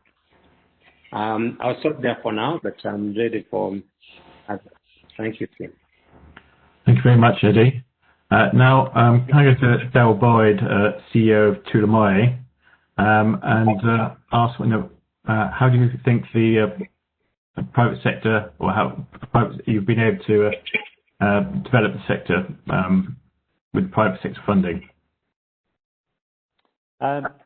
Thanks, Tim. I didn't prepare for that specific question, but let's see if I can cover it. So, hi, everyone. So outside of the fundamentals of a strong regulatory and legislative framework, which in the context of Tulumoye geothermal, Ethiopia has done a pretty great job in putting in place through Ethiopian Energy Authority, through the geothermal proclamation, PPP proclamation, and many others. There's two main things for me that would, I think, would be helpful to unlock private sector investment in the region. The first point relates to the different development models. I think there's enough space and room in the sector for off-takers, grantors, and utilities to consider the different models, whether that's de-risking by doing the drilling yourselves and then selling the steam so the developer just builds and operates the power plant, whether it's self-delivery by the utility, if it has access to that level of capital, or whether it's greenfield development model, such as Tulumoye and Kobeti, or even a true PPP model, where the grantor and utility takes an equity stake. And as a customer or a buyer or an off-taker, why wouldn't you want different models so that you can spread your delivery risk? Then it also enables you to contrast and compare between the different models in terms of the value for money you're getting, the technologies, and the speed and certainty of delivery. My second point, I would say, is a confident and informed customer is a good customer, and a good customer typically achieves the best value for money for itself. So having internal capacity and market awareness, complemented by good external specialist advisory in legal, technical, and value for money fields, in particular, helps build that customer confidence and better facilitates moving ahead at pace that good investors do like to see, and helps achieve value for money and speed of development. So alongside fantastic equity risk mitigation products and support such as GRMF, greater capacity and advisory funding to grantors, off-takers and buyers would also be very helpful. So back to you, Tim. Thanks, Daryl. Now I'd like to ask Mugwe Manga, Managing Director of All-Suswa Energy. Looking at Kenya, how you find that the private sector can help, and what challenges are you facing? Thanks, Tim. Wonderful to be here with everyone. I think I'd like to talk about the above ground challenge, because in Kenya we have managed to prove ourselves when it comes to the resource of the Great Rift Valley. However, the regulatory frameworks when it comes to geothermal has taken a step forward. We've moved from the last Geothermal Resource Act of 1982 to now being merged with the Energy Act of 2019. So the regulations are there. We have the laws to govern how geothermal is to be exploited in the country. However, just to reiterate and echo what some of the panelists have correctly said, as private sector, one of the key things that is a big challenge is the timelines of the project. Because yes, the laws are there, even when it comes to land, community land, public land, when it comes to setting the tariffs. However, the timelines of getting a tariff letter, getting a PPA, power purchase agreement, letter of support from the government, can take many, many years. And one of the key things that private sector looks at is risk and return. And obviously return is connected to the timeline of getting your return. And so this is a big challenge, and in trying to allow the government and encourage the government in its different sectors to harmonize the process of actually creating an environment that is predictable, that is credible, that you can bank on when it comes to the timelines. This is very important. And, it also relates back to the question of, is the government's participation in the sector beneficial for IPPs? I think the biggest challenge there is on the return, because government sometimes is not purely motivated on the kind of returns that the private sector is looking for. So this may create a level of disharmony within the market, because the government may say, look, tariffs of 6 to 5 cents per kilowatt hour is sufficient. But to attract the equity needed for such risk, especially for greenfield projects, where you have to take on the drilling risk, it's not sufficient. So allowing the market and the government and the regulators to understand that will take some time.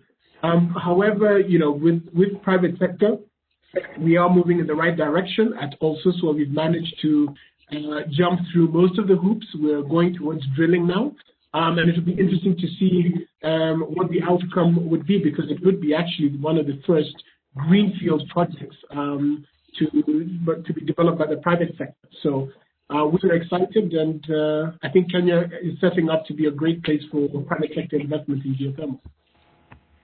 Thank you, Mugwe. Now I'd like to move to Peter Vivian Neal, CEO of Kalahari Geoenergy. I think you've got a slightly different approach to managing some of these above ground or market risks. Can you tell us about your approach? Tim, first of all, I would like to thank Magnus for his presentation, which I thought really set out in crystal clear terms the challenges that we all in the private sector have. The second point I'd say right off is that Zambia and indeed our project are very much outliers to the East African model, and therefore we have a very different approach. The first is that Southern Africa is private, in the resource sector is private sector driven, whether that's mining or anything else. The government provides the regulatory field, and that applies to us. I do not see a GDC model working in this country through a lack of capacity.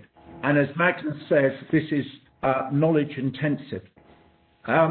So here I see we do not have high-grade geothermal resources. We have adequate geothermal resources, and we're currently doing a feasibility study on an initial 10 megawatts with going back to Magnus's slide, 2 megawatts per well as the target, which we believe we've correctly modeled. I think that our challenge is, so the other thing I'd say on the regulatory field, we are a deregulated energy market. We can transmit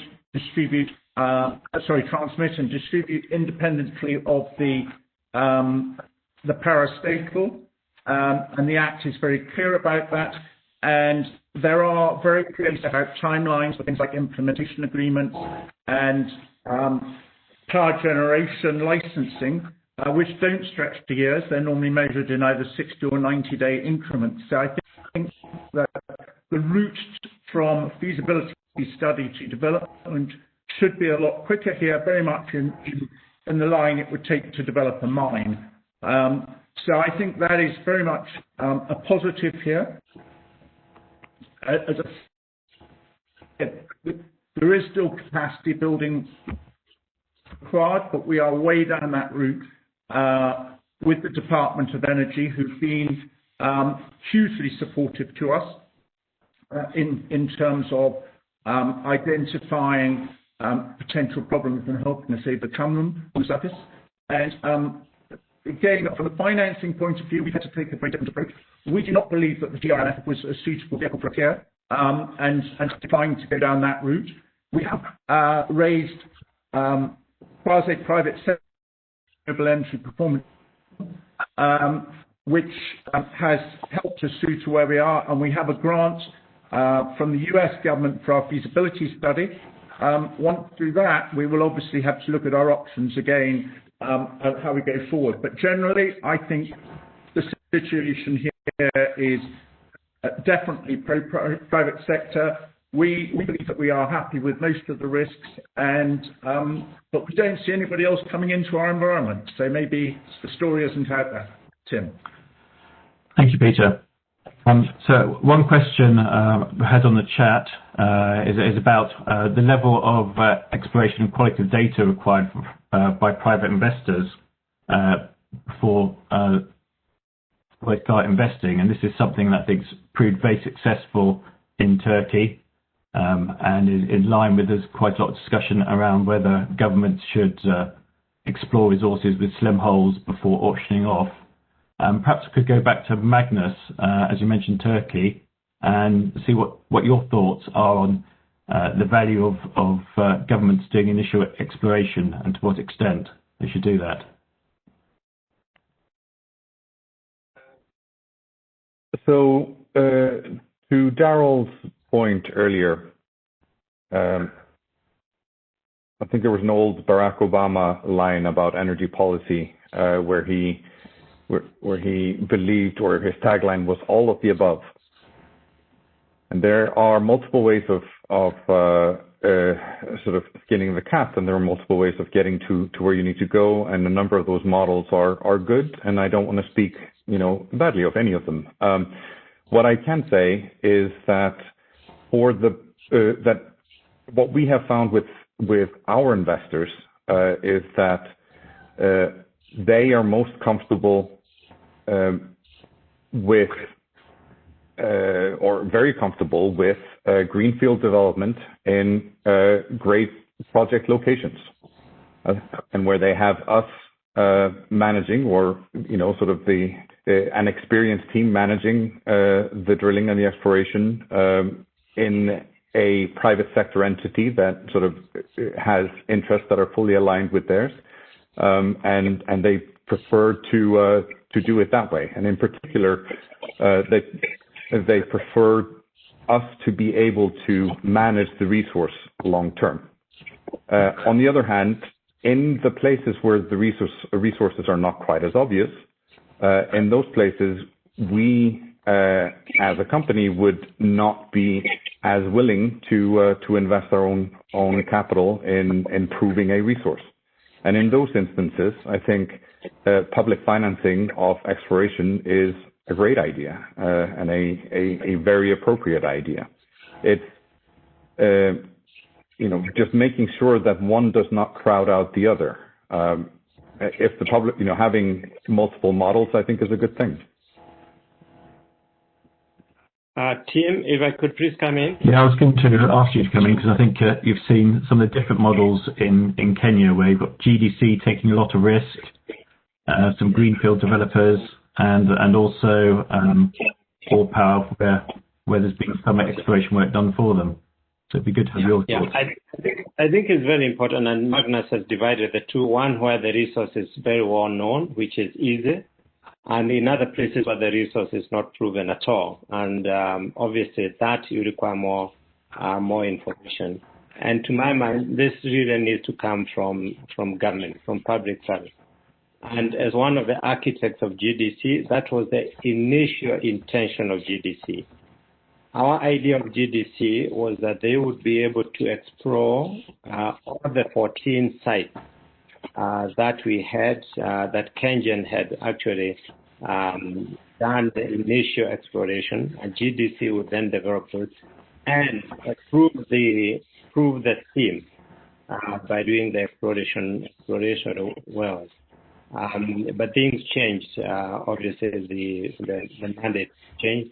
But that was the idea, because then what would happen is if any private developer were to develop any of the areas, he would be given the data as part of the package. And this is one of the things that we were saying.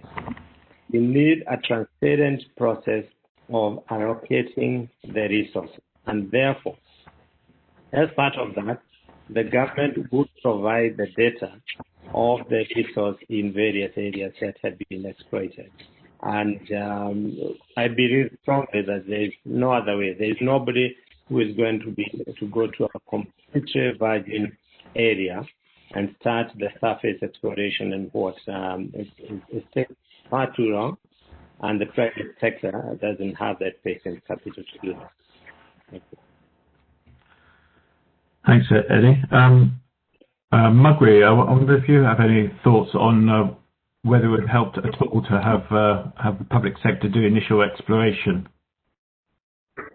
Yeah, thanks, Tim. I think it is a good idea. GDC has been given that mandate in Kenya, as most of you may know. I think it's a matter of understanding from an internal perspective what the government needs to achieve and what their mission is. As said before, some countries it may actually not be beneficial to set that up. The government also needs to ask itself whether private sector can take on most of that risk. So I think the structures is what is important. If you look at Menengai, it has taken time to come in line, but I think GDC is beneficial to the country and is needed in order to open up areas that have been closed and that private sector may or may not be interested in. A good example of that is the barrier where we are operating. The first people to set foot there and do serious exploration work was actually GDC. And it was through that data that we were able to make an informed decision to carry on investing in the detailed surface studies, along with our partners, Kenyan, who are the company that did the studies for us. And now we're going into drilling. So we are seeing the benefits of government taking on some of that risk.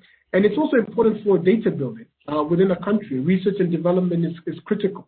And the more data we have, the better off we are as a country, and the better off we would be able to be in attractive investment and also developing the sector. Thank you. So we've had, I've just been notified that we've got an extra 15 minutes for questions if needed, and I've had another question in about insurance products. So I'd like to go to maybe Daryl first and ask what role have they considered insurance products, and if they would, what would they consider? I must confess, Magnus is probably better placed to answer this overall. But specific to TMGO, we found that there isn't much market appetite in the insurance industry. Where there is, particularly relative to drilling, it's very expensive and in my view, poor value for money. And that's not just my view, actually. It's also our boards and our sponsors. I know Julian, who was on a previous session and talked about potential products through Green Climate Fund to introduce some more reasonably priced and better value for money products. But at the moment, for instance, the proof of the pudding is TMGO, other than its commitments to comply with our GRMF contract. We're not exploring options for well insurance or drilling insurances. So I think that tells you that the market is either not kept up or maybe it's taken a few big hits in recent years. Peter, as a different sort of project, have you had any discussions with insurers for pharmaceutical products? At a very preliminary stage, I do agree with Daryl. I consider that what I've been offered to be poor value for money at this stage, and I'd rather just take the risk ourselves, but just be very careful about how we analyse the data before we go forward to each step. So therefore, minimising the risk of a failed well or an unproductive part of the exploration programme. And Magnus, as suggested by Daryl, would you like to comment on reliance placed insurance and the relative cost in East Africa? As touched on by Julian in the previous session, there's different ways of structuring insurance products, and I think what is difficult and maybe poor value for money, as people have suggested, is trying to get insurance to sort of replace equity.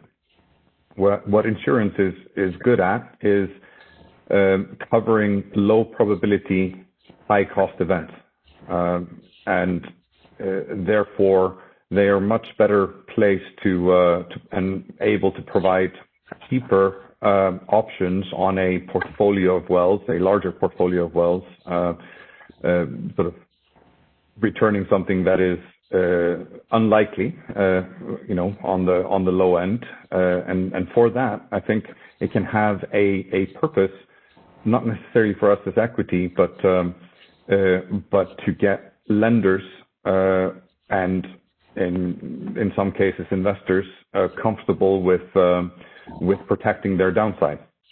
And for that, I think it can be quite useful. I think where it's less useful is sort of ensuring one or two wells where it ends up costing you a lot of effort and a lot of time, and maybe having to or sort of interfering in your approaches when you are trying to ensure the outcome of a single well. I think equity is much better suited for that.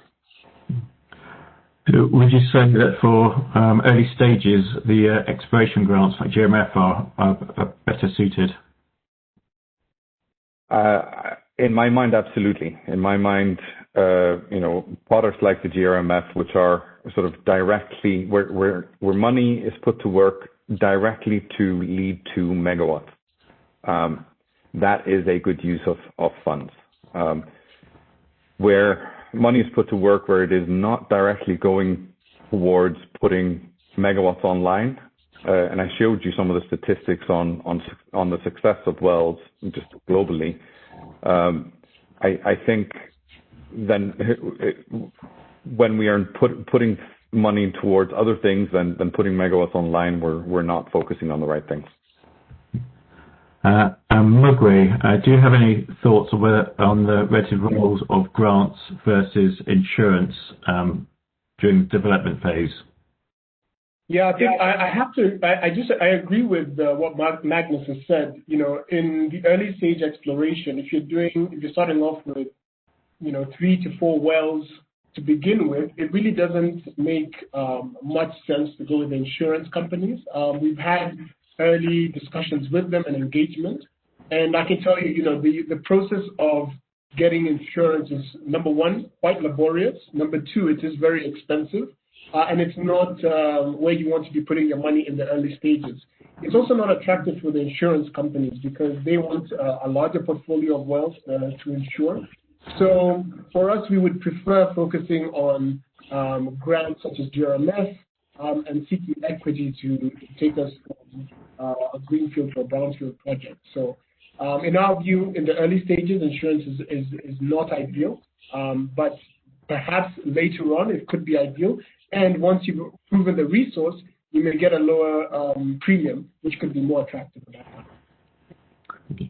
Okay.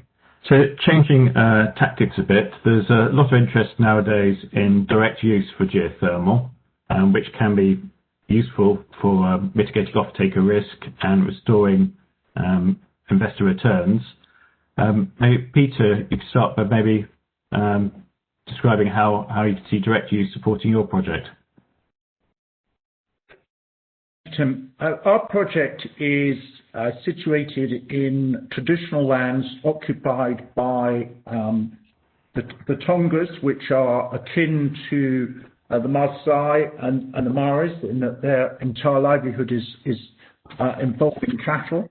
And there are some 90,000 head of cattle around us where we're working, and not one drop of their product reaches commercial market because there's no collection point or energy to pasteurize it. Connected to that, we also see the value of fish as a source of protein in developing countries, and the fisheries of that, which used to be very famous in Zambia, are now completely fished out.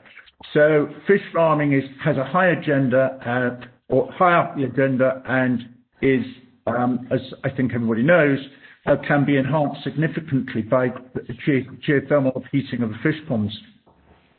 So I consider, and I have been passionate about this in the 10 years I've been in the geothermal space, that geothermal power goes hand in hand with direct applications, and in our case, those direct applications lead to a quadruple bottom line of social uplift in a very, very poor area through the processing of milk and bringing it to the market. Obviously, the commercial application of producing power. Climate mitigation. Zambia, particularly the area we're working at, is already suffering clearly from a changing temperature and changing rainfall patterns. Food security is now a big issue in a country which was completely reliant. And finally, because we're on the edge of a national park, which is essentially a cattle ranch at the moment, environmental enhancements by moving the cattle with the carrot of the processing and allowing the wildlife to come out of the far corners, and therefore drawing tourism, and all that brings to a community. So I do see the whole direct and indirect applications as going hand in hand, an important part of our operation here in Zambia. Thank you, Tim. Thank you. And Magnus, do you think it could equally help high temperature resources?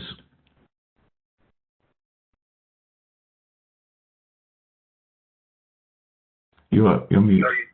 Can you repeat the question, please? So it's whether direct use applications can help mitigate off-taker risk and help restore returns. Is it as applicable to high temperature resources as more medium temperature resources? Yeah. So I think one of the great things about geothermal energy is that, if you compare it to a solar plant or a wind plant, where you sort of set them up and then you look at them and they generate electricity. With geothermal energy, pretty much everywhere in the world where there's been significant geothermal development, you've had all these additional offshoot industries pop up. And I think they're fantastic, and I think they're useful. There are some places, like here in Iceland, where there is an obvious large-scale application to direct use in terms of heating. There are other places around the world where there are obvious uses, but maybe they're not quite of the same scale as a power project, or as something meriting drilling into a high-temperature geothermal area. But what it does do is have a fantastic community effect, fantastic sort of economic multiplication effect, and in many cases it also can can help with the returns.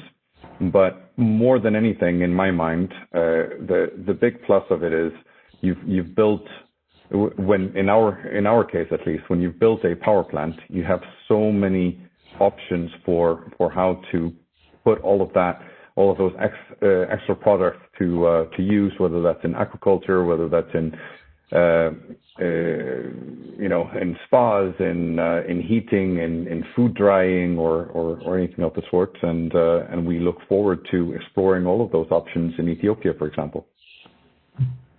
Yeah, and Eddie, I haven't spoken to you for a while.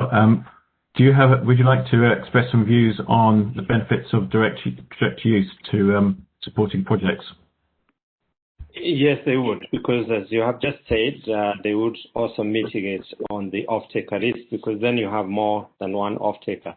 As you know, in Kengen, one of the things that they're doing is setting up an industrial park in Orkaria, where they can then be able to supply steam directly to some of the users. Of course, we had always in Kengen used it for farming, the flower farms. We had always provided them with heat for their farming. And of course, the recreational part, which is the spa, which needs to be expanded. And that can be piped out to all the hotels around, for instance, Orkaria. It's not just a spa, but the steam can be pumped. That creates a bigger pool of customers rather than just depend on the off-taker that they have currently. I think that's something that should be explored in all the development, geothermal development that will be. Thank you. And finally, Mugwe, does direct use feature as part of your plans for the barrier complex? Tim, for us, our purpose is to bring transformation and impact through geothermal energy.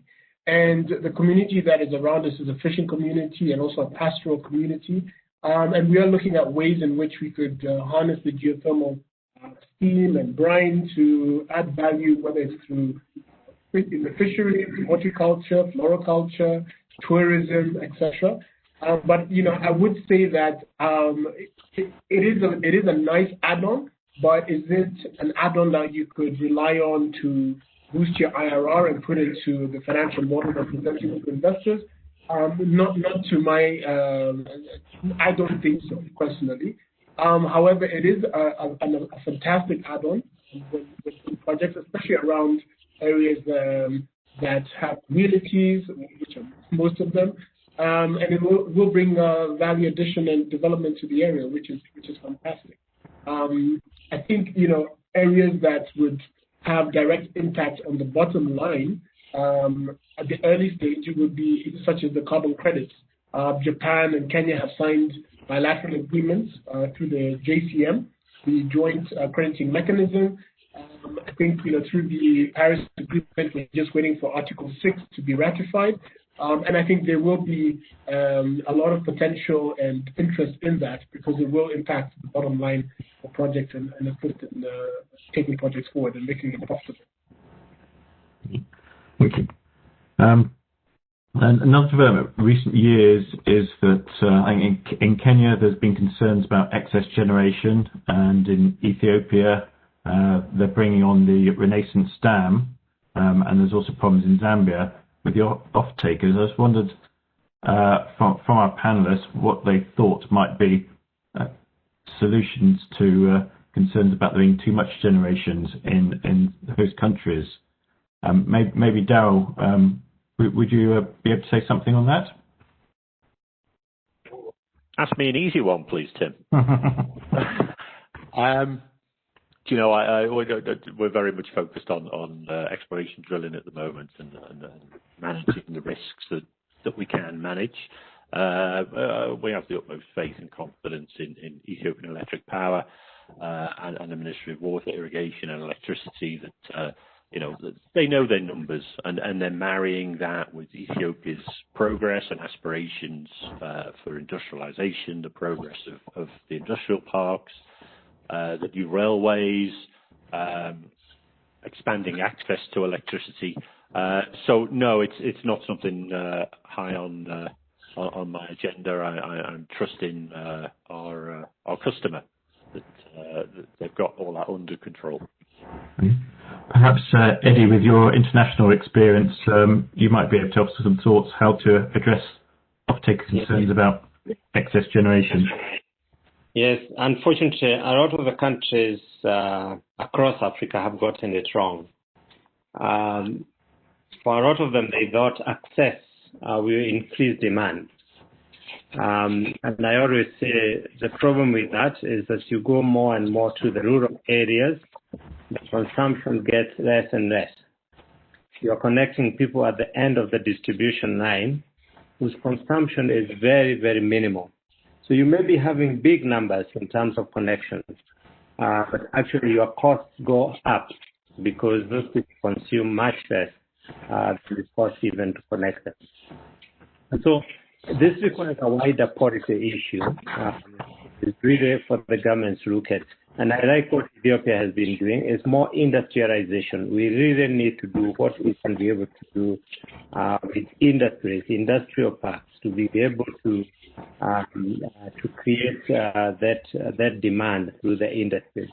But also it comes up with wider policy issues, for instance, of imports. There are some things that we can be able to manufacture, and we're still importing some of those things. So what is it that can be able to be manufactured in this country that we don't want to ban? Of course, we are in an area where we are open to. But on the other hand, we do need to encourage the local manufacturing that we can increase on demand. But demand can only come through industrialization, not access. People can all be connected, but not move the dial, because and which is good. And I'm not saying it's bad. I think it's a good thing. All the connections is a very good social program, but not necessarily one that will increase in terms of demand. Thank you. And Peter, I think you have challenges with your off-taker, ZESCO, due to the debt challenges in Zambia. Do you think there's any potential solution with access to the Southern Africa power pool? I think it's always worth addressing the point about excess production. I mean, we generate 1,400 megawatts as of last week. The current demand is 2,600, and it's increasing by 200 megawatts per annum. And the big users here, it's not the people on the end of the lines, it's the mines. And so by restricting parts of the mines, we are restricting the economy. So it comes back, this is a semi-industrialized economy in the sense of mining. It comes back to being able to increase that production. You're absolutely right. There is a big problem. The big elephant in the room for us is the parastatal. The 2019 Electricity Act has triggered the break, well, not the breakup, but the end of the monopoly. And so therefore, generators can transmit and also distribute, either to conceptually retail, but certainly in captive to major users. And we do have this intermediary off-taker included in the Act, and there is indeed such an entity which has now reached financial close, which is effectively a synthetic PPA. They take the risk, and they have the access to the Southern African power pool.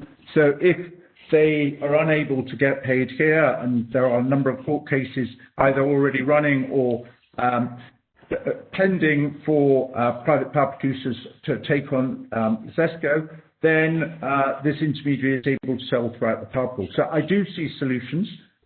We are engaged in them. But as has just been said, right at the moment, we're trying to reach the conclusion of a feasibility study before we're able to even consider that under the regulations in this country. Yeah. Thank you. Meseret, do we have time for sort of final comments from our panelists, or would you like to give people a chance for a break? Yeah, we need to have maybe a 15-minute break before we start the third plenary session, but you can give 1 minute each if they are just, to to be. We have about 3 minutes to 11:50 for your Okay, so I'll go back to the original order. So Magnus, if you'd like to sum up in a minute.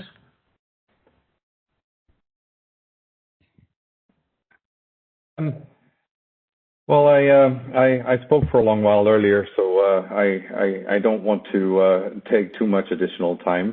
What I will say and emphasize is that the private sector is ready. The private sector wants to invest in good, high-quality geothermal projects, and I believe that we will be able to bring in lots of additional capital, and then as much capital as is required for the highest quality projects. What is required to turn those projects into highest quality projects is close collaboration and continued good work from our host governments on the one hand, and the off-takers, and then our financiers on the other hand. Thank you. And Eddie, your concluding thoughts?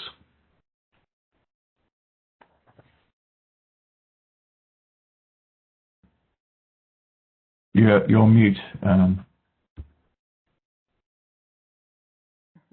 Eddie, are you there? You're still on mute, I think. Eddie? There you are. You're back. Yeah. Right.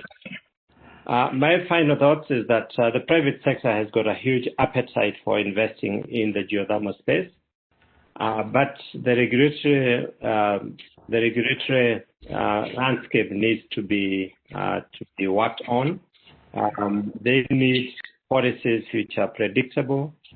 They need transparency in allocation of resources, and obviously they need good return at the end. Obviously, there must be a good.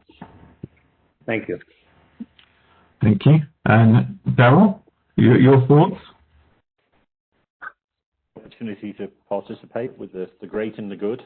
We're just very proud and excited to be blazing the trail, to be supporting Ethiopia in developing its geothermal sector, to support our customer organizations and other stakeholders along this journey, and to be investing in Ethiopia.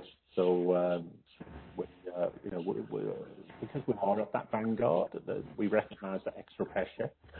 Also, that it's not just about delivering on behalf of our board and sponsors and other stakeholders. Potentially the eyes of the world and other investors are on us. So people that extra pressure in terms of being determined to succeed, so that others will.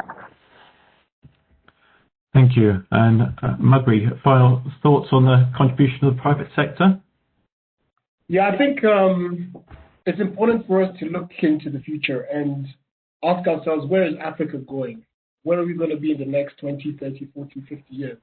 We're going to add another billion people by the year 2050. We are going through a green revolution globally. The need for power will be there. I think the narrative also picking up from the excess capacity needs to be discussed in depth and unpacked. I think the narrative can be discouraging to investors, but I'm here to say that I don't think we have an issue of excess capacity. I think we have an issue of not having high voltage transmission lines being connected to the right areas. In Kenya right now, Western and Nyanza do not have a good connectivity. They do not have good capacity. There is a line going in there, which will see the uptake of close to 200 megawatts. Northern Kenya is the same. Parts of the coast is also the same. And I think this is actually going to prompt more uptake of electricity. Our dream by 2030, the vision for Kenya, is to have 10,000 megawatts and to be a middle-income country. That's around the corner. We only have capacity of 2,700 megawatts. Our demand as of last week was close to surpassing 2,000 megawatts, which is better than the pre-COVID level. And so I think we need to look at it in the long run and say to ourselves, what have other countries gone through in their revolution and evolution? Thailand, that has 60 million people, produces 40,000 megawatts. Cambodia, a country that has seen war, is at 6,000. So I think we have a long way to go as Africa. There's tremendous potential, and we have the resource. So we're positive, we're optimistic as private sector, and we're looking forward to being part of the green revolution. Thank you. Thank you. And Peter, do you want to summarize that, finish up? Tim, I certainly follow everybody else. I see, certainly in Southern Africa, that the private sector will lead geothermal exploration and development, but in partnership with the governments, because you need that to win the support and ensure that you actually get the right regulatory framework as we move forward. And I'm talking about the whole of Southern Africa, not just Zambia. Thank you. So I think it just leaves me to thank all the panelists, particularly for the enthusiasm showed by the private sector for developing geothermal, and hand back to Meseret for the rest of the conference. Yeah, thank you very much, team and all the panel members. Very, very interactive session, and also the finance one. I think we have got a very, very good message, really, from both plenary sessions, and which we will include in our resolution as a go-ahead, and also to inform the decision makers what should be done for the innovative financing scheme, as well as for the actually attracting or unlocking the challenges of the private sector. We all agree that the involvement of private sector is very crucial because they bring knowledge, they bring skill, they bring finance. Without this, no geothermal development. We cannot add any megawatt without the private sector involvement. I like the way, Peter, you have concluded it. Yes, good to have also the public-private partnership involving both, bringing together, join forces, and move on. Thank you very much. And for the program, we'll have a 15 minutes break, and then we'll go back to the plenary session 4 on renewable energy. So you can stretch your legs and maybe have some coffee wherever you are, and then we will continue. And thank you very much. And see you after 15 minutes. Over to you. Housekeeping, Ryan? Yes, Meseret, thank you for these 2 wonderful sessions. So yes, tea is in order. So kindly 15 minutes tea. You can, of course, share your tea virtually. I don't have tea, so if you have tea, kindly just share with me also. I'm happy to join in on your tea break. So let us join again in 15 minutes back here for the next plenary. Thank you. Thank you, Meseret. Yeah. Okay, we can have some break music or something.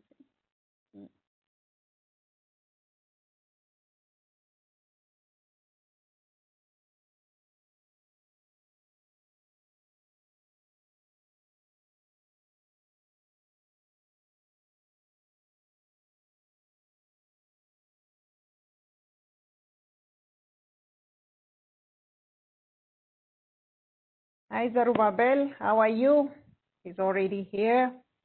Let me bring other panelists as well.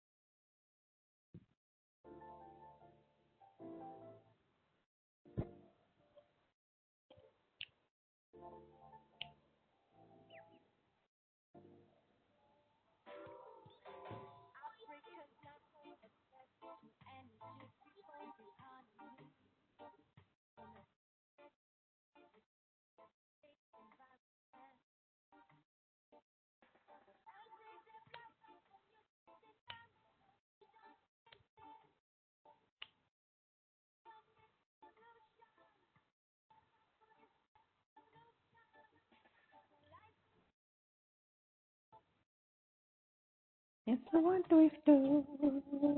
Click on its solution. It's no solution.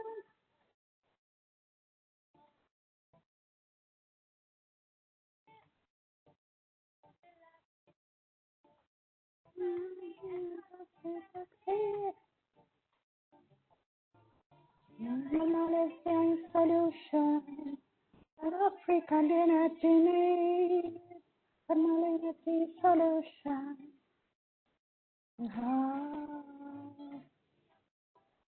Solution that African energy needs. Energy solution.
Here's this.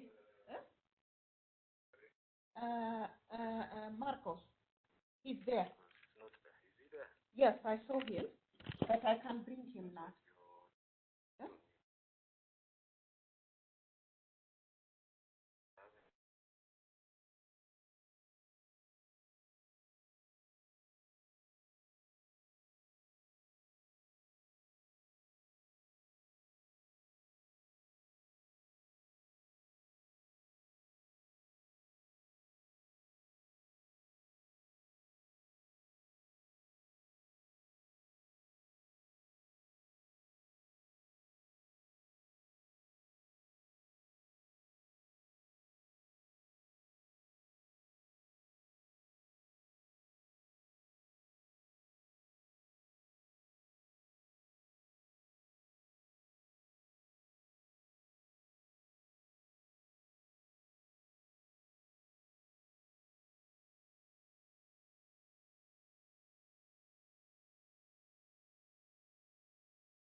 Okay.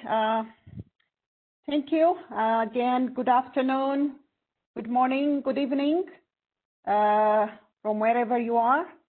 I think we are sending our greetings from Nairobi, Kenya, from where our headquarters is.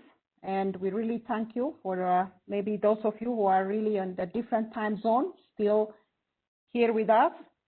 So now we are going to our plenary session 4 on renewable energy and actually the role of geothermal in renewable energy mix.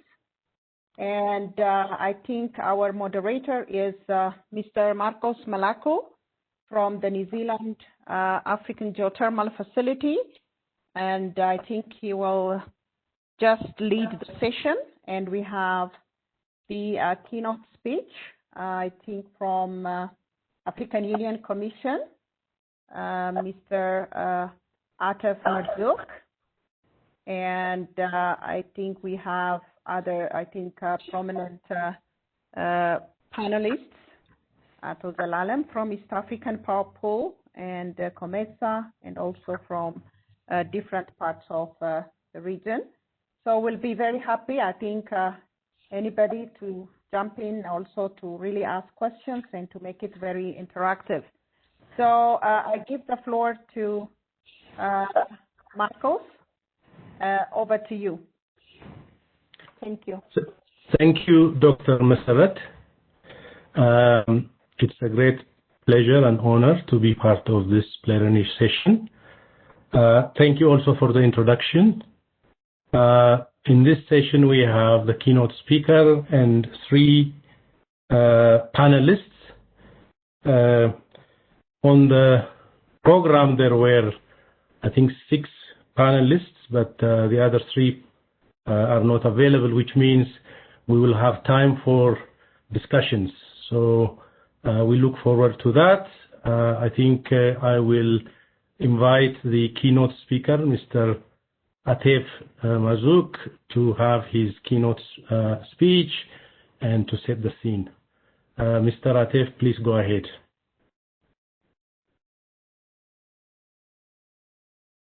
You see.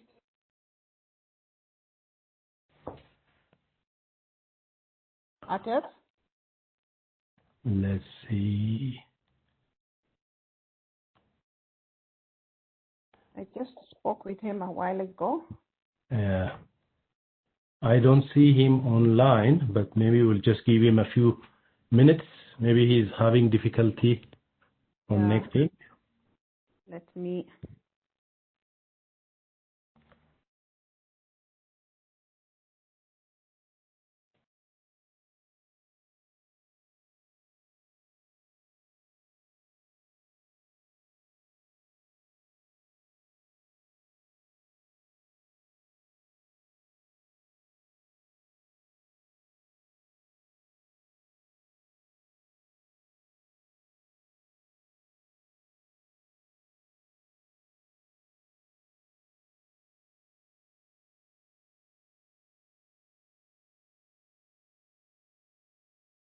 Atef is here with us. He's connecting. Yeah, he had some connection problems. Yeah.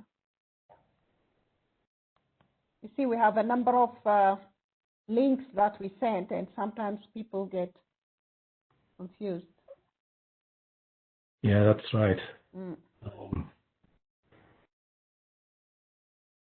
I still can't see him though. Yeah, he said he's connecting. Okay, good.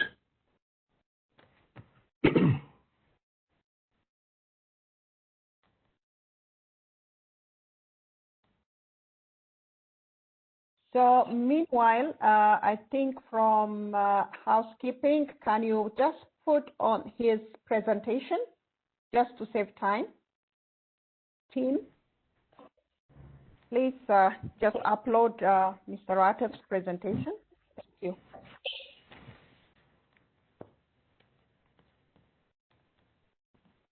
So just a quick message to the panelists. We probably will allocate 5 to 7 minutes for you to present your speeches, and then after that we will open up the floor for discussion.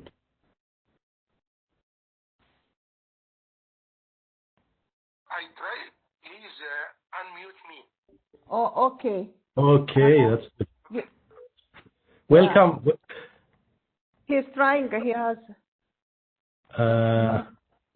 He told me to unmute him, but I cannot see him. Is Ryan around? Ryan, can you? Yeah. Yeah, I'm trying to see where he is. He joined in using what name so that I can. Can he send a chat? Artef, just send a chat, then I'll see you.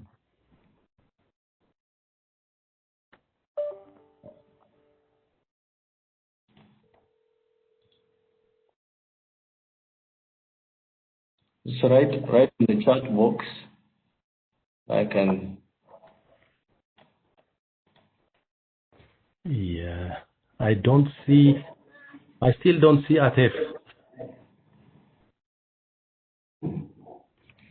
Don't touch.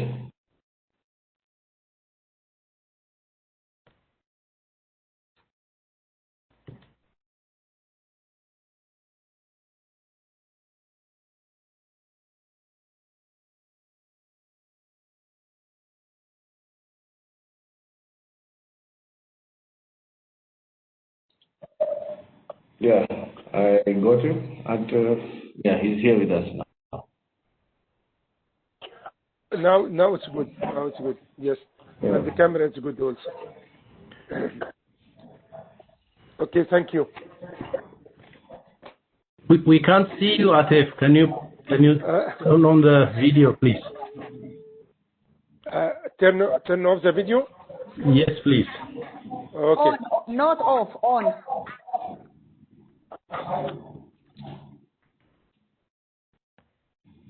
It's on now, yes? So welcome, Atef. We have already introduced you to the audience, so you can proceed with your keynote speech. Yeah, we'll upload your presentation. Thank you, Mr. Marcos, moderator of this session. I'm sorry for the late, because this is a technical problem. It is not from my side. At the beginning, I would like to I saw something here. Allow. Okay. On behalf of the African Union Commission and my own behalf, I extend a warm welcome to all the panelists and the delegation to the plenary session 4. The theme of our session is the role of geothermal in renewable energy mix. I would like to thank the organizers of the 8th Argeo conference for giving me this opportunity as keynote speaker to address this gathering at this important session. I trust that you and your family and the loved ones, as well as organization, you are safe and healthy in the face of this health challenge. We already know the huge task ahead for our beloved Africa, especially sub-Saharan African, in meeting their energy access challenges. Currently, over than 600 million Africans have no access to electricity, and 2.7 billion people in the world still rely on traditional biomass for cooking. This having a huge impact on poverty reduction and the human development effort worldwide. Power consumption per capita in sub-Saharan Africa is the lowest of all continents, currently estimated at 181 kilowatt per annum, compared to 6,500 kilowatt hour in Europe and 13,000 kilowatt hour in United States. Energy sector bottlenecks and power storage are estimated to cost Africa some 2 to 4% of the GDP annually, undermining economic growth, employment creation and investment. And an estimated 600,000 African, mostly women and children, die annually due to indoor air pollution associated with the use of fuel wood for cooking. Children underperform for lack of electricity, since over 90% of Africans primary school lack electricity. Lives are risk in Africa. Hospital as life-saving equipment and service lie unused because of lack of electricity.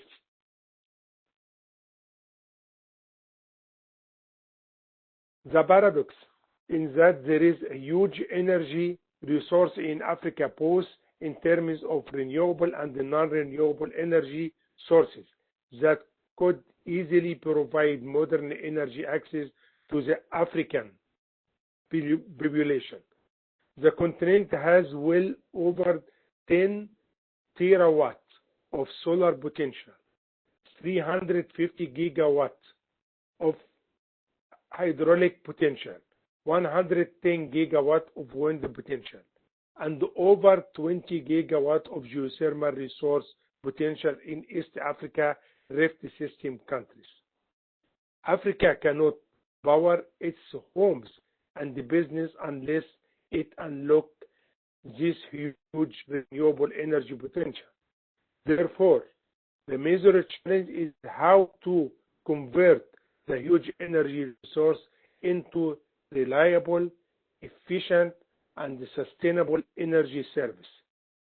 Recently, there is an increased recognition of geothermal energy worldwide as a reliable and alternative energy source. According to the World Energy Council, geothermal resources could be used to produce over 8% of the total world electricity, which could supply about 17% of the world population. If all of this over-mentioned energy potential in Africa is developed, it will go a long way in addressing electricity access challenges in East Africa and other regions through interconnection. There are many reasons why geothermal is increasingly becoming a viable energy resource at the global and regional stage level. These reasons include: first, the use of the geothermal energy as an excellent alternative to conventional energy system, especially in an increasing carbon concentrated globally policy environment. Second, the characteristic of geothermal energy as an excellent source of energy for meeting base load energy demand due to constant availability as opposed to other renewable energy sources such as solar and wind. The third, the sustainability of geothermal energy for both centralized and decentralized power generation, however the resource is available. Fourth, the increased technology investment in the geothermal energy builds more resource can be harnessed and the cost driven down. Fifth, the use of the geothermal resource for a wide variety of applications, including electricity generation, heating, cooling, greenhouse, and others. Esteemed bilateral and multilateral partners, ladies and gentlemen, there are currently many institution programs and initiatives at the global and regional level that are making significant effort to promote the development of the geothermal energy and also mitigate the barriers of its development, including institutional, legal, technical, and financial barriers. Based on this observation, the minister responsible for energy from initially 11 African countries, namely Burundi, Comoros, Eritrea, Ethiopia, Djibouti, Kenya, the Democratic Republic of Congo, Rwanda, Tanzania, Uganda, and Zambia, called on the African Union Commission to play a role on harmonization and coordinating the exploration of the development of geothermal energy in countries along the large East African geological fault. These countries harmonize their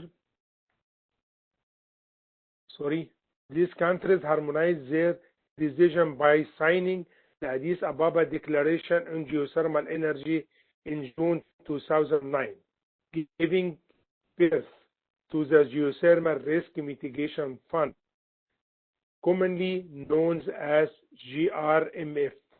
Since the beginning of 2020, Somalia became the 12th GRMF eligible country.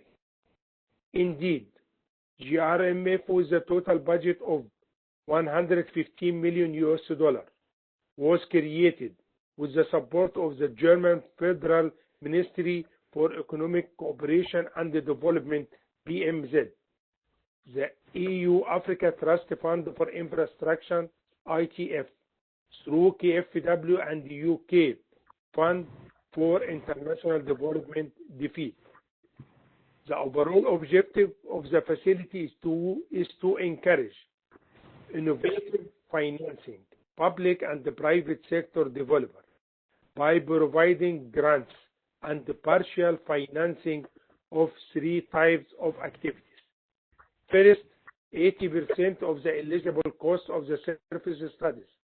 Second, 40% of the eligible cost for drilling, exploration, wells, and the testing of reservoirs. Third, 20% for the infrastructure upgrade, road access, electricity, and water supply. Since the launch of the GRMF in 2012, 5 successful application rounds for grants were conducted. So far, we have awarded grants totally of $117 million to 30 projects with the potential of 2,800 megawatt for planned investment volume estimated to $9.2 billion. This figure will increase when the ongoing 6 application round will be finalized in the first quarter of 2021. Despite these GRMF achievements so far, there still remains several challenges and the gaps that needed to be filled in order to accelerate the development of geothermal energy in East Africa.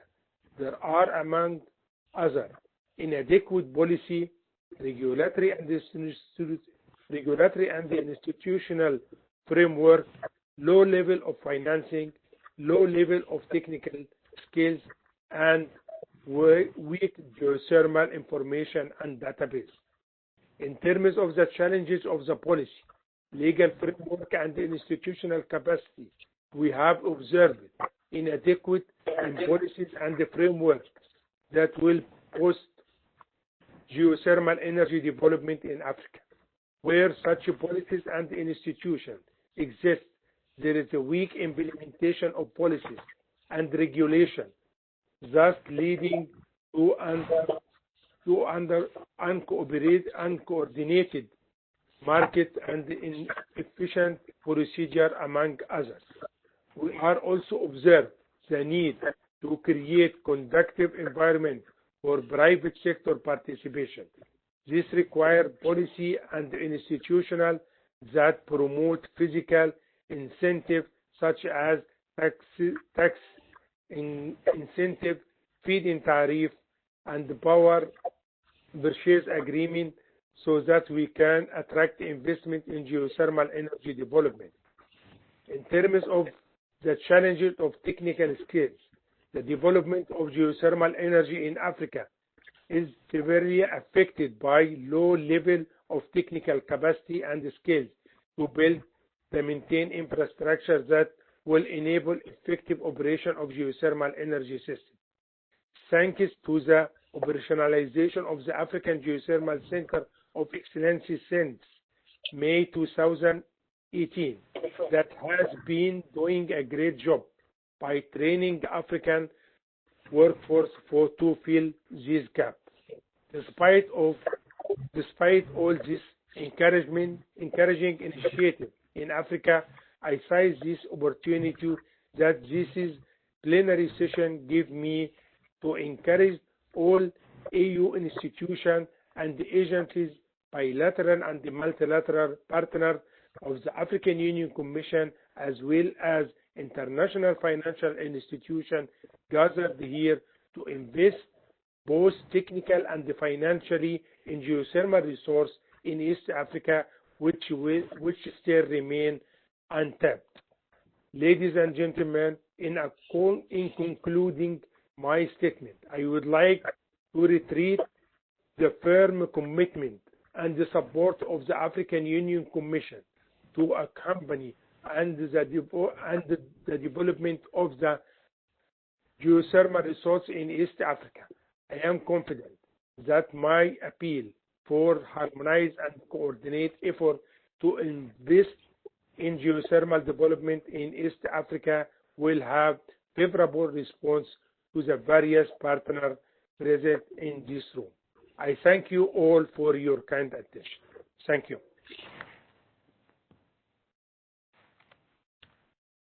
Thank you, Mr. Atef, for your very enlightening keynote address.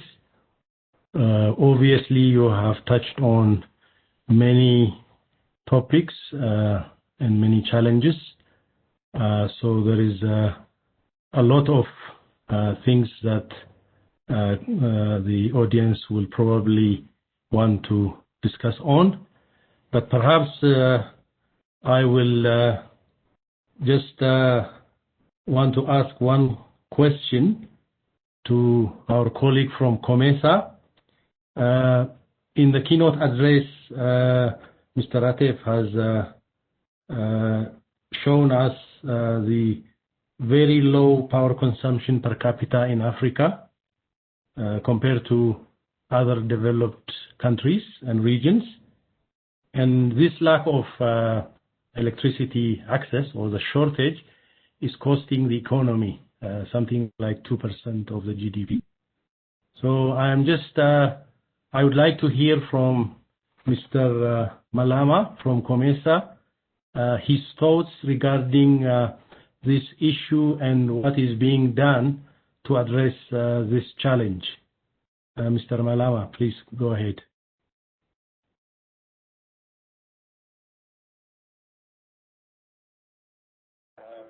Thank you very much, Mr.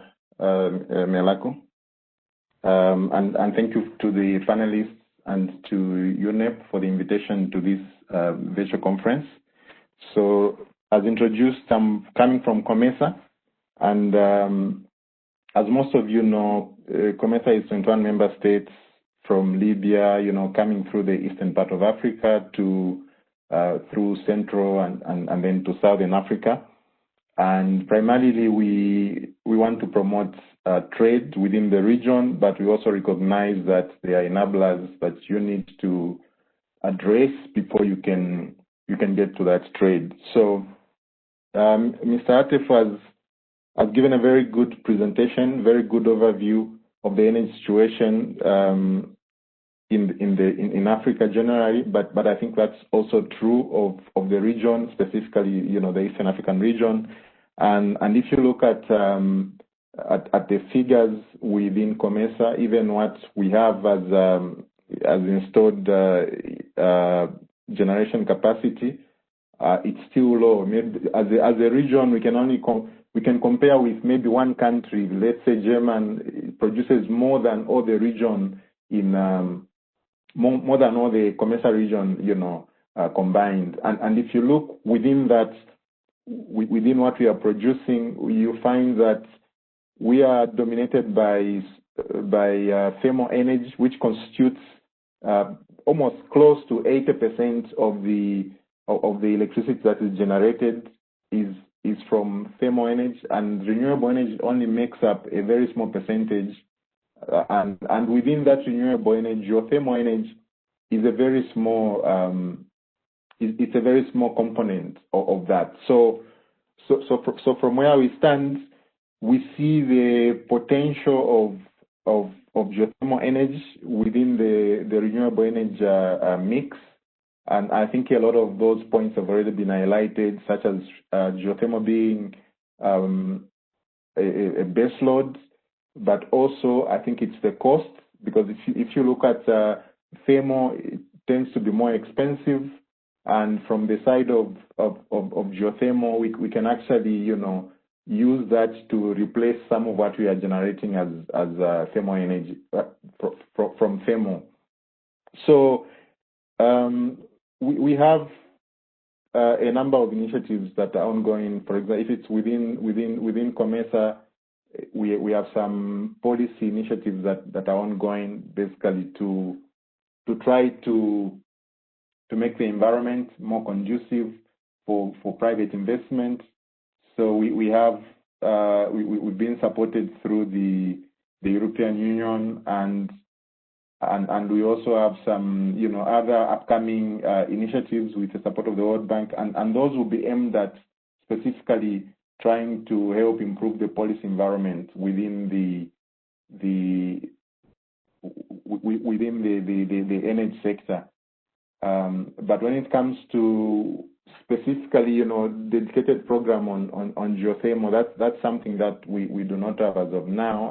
But I know the African Union is doing a lot in that area. So what I can say for now is that geothermal has a role, and if we look at East Africa, the resource is quite rich, estimated at 20,000, maybe more than 20,000 megawatts, but the development as of now is only maybe 700 megawatts or so, with Kenya taking the lion's share. So it means that we still have a lot of potential for that. And I think we also see that if you look at the region is becoming more and more interconnected. There are a lot of interconnections that are taking place, and the region is basically preparing, to begin, energy trading. So it means that even if as one country you generate electricity and you cannot consume it, all of it, but there's still scope to share that energy, with other surrounding countries through platforms such as the EAPP or through the Southern African Power Pool, or even just through bilateral agreements. So there is scope for that. So maybe for now I'll stop there. Thank you. Thank you, Mr. Malama. I think you have raised very good points, especially regarding the benefits of interconnecting the power system among regional countries. I think that's very important, and it has a lot of benefits in terms of sharing excess energy, or when there is lack in one country, there could be an excess energy generated somewhere else. So that creates the efficiency in term, and probably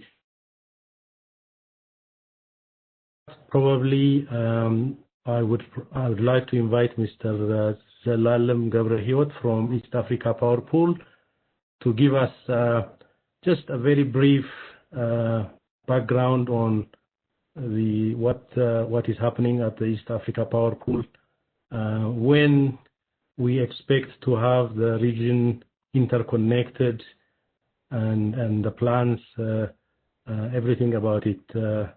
So I would like to invite Mr. Zelalem. Mr. Zelalem, please go ahead.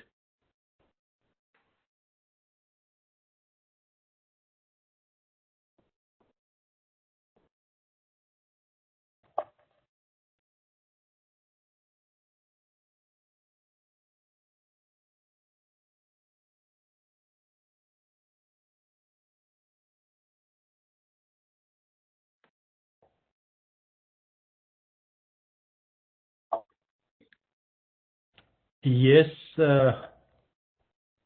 yes, so we can hear you, Mr. Zaralo. Yeah, thank you, Mr. Moderator. Well, regarding what the EAPP is doing right away, and when we expect the region to be fully interconnected, now we have a number of interconnection projects under construction, and also there are operational interconnectors in place since the last so many years.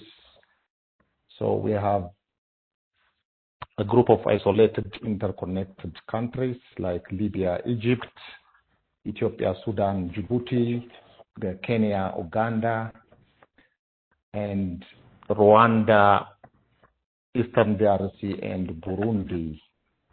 Now we have major interconnector projects under the construction, like the Ethiopia-Kenya transmission line. By the time it is commissioned, probably in few months, we have the region from Egypt up to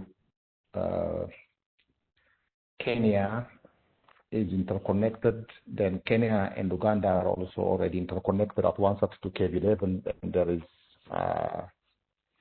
a new line also under construction, which is a 400 kV line with Rwanda.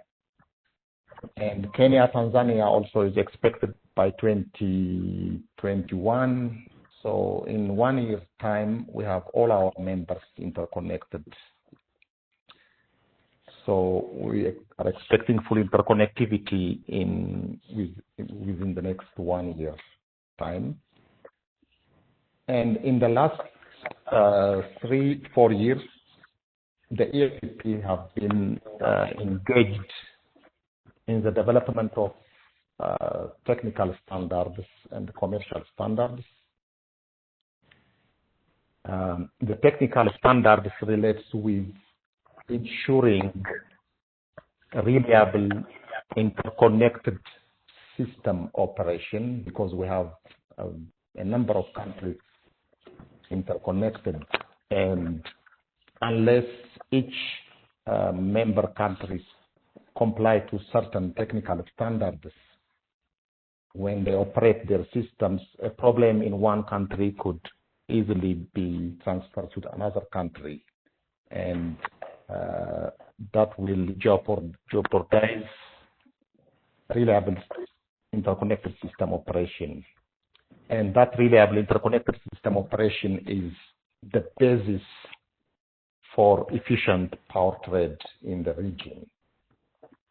So, generally speaking, we have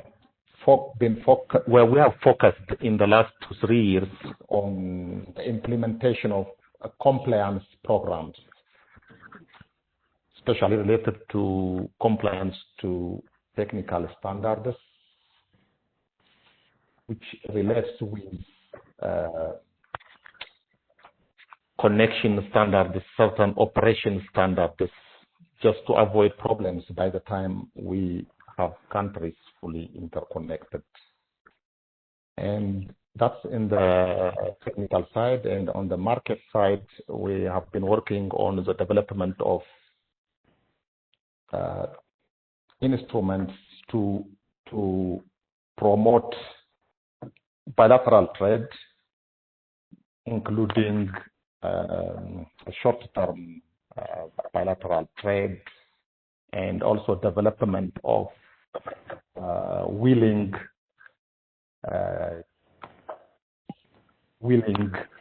studies to promote trade between countries which are not adjacent, for example, between Ethiopia and Tanzania.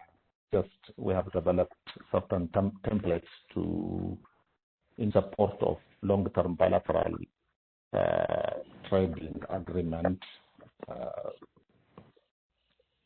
which is a pilot project to be replicated to other possible transactions between non-adjacent countries going forward.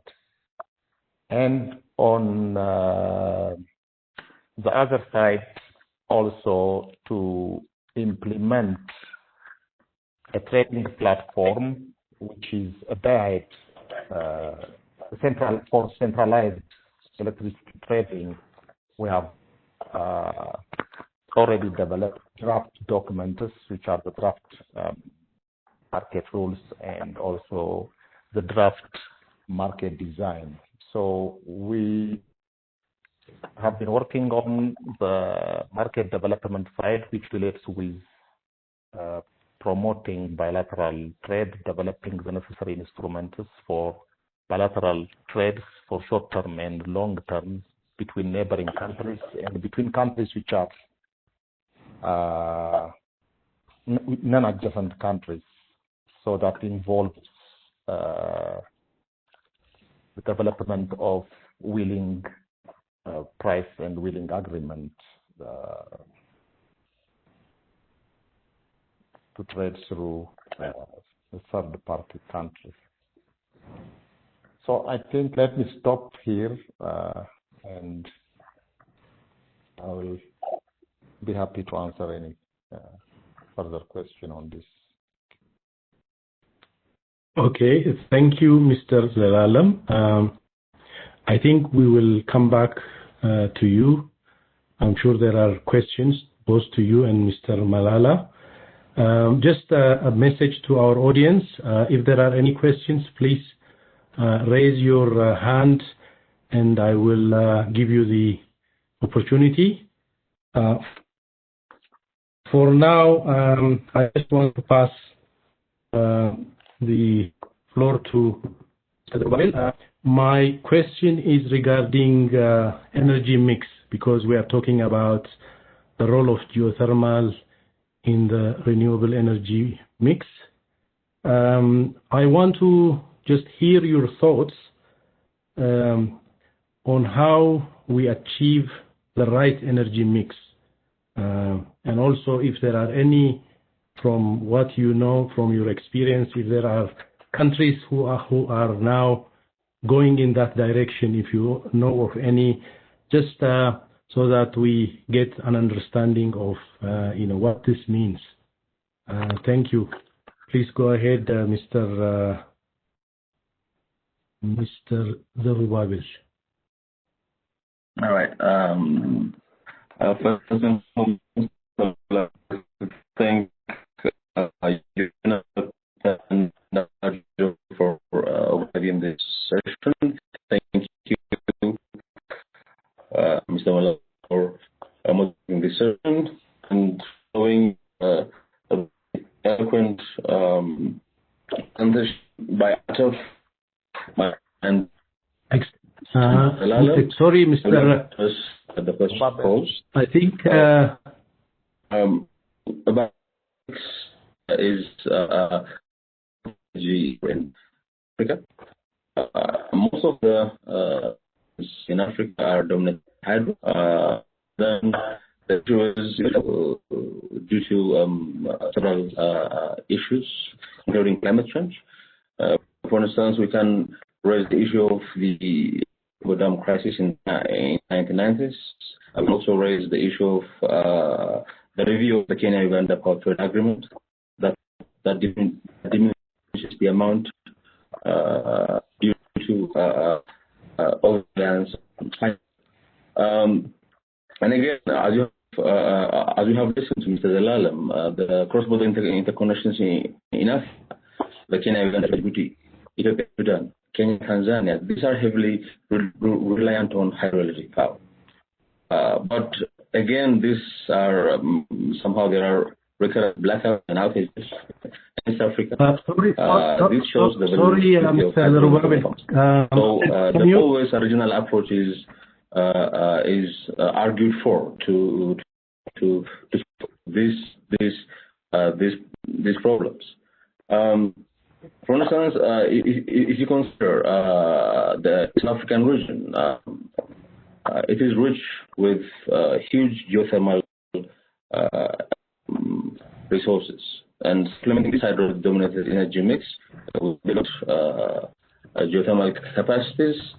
It has got a lot of benefits. It minimizes climate change. Geothermal, the geothermal in East Africa, geothermal by its very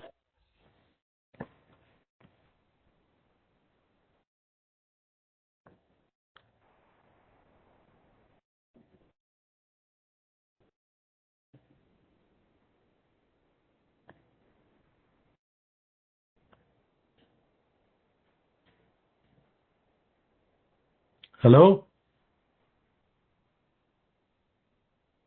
I think let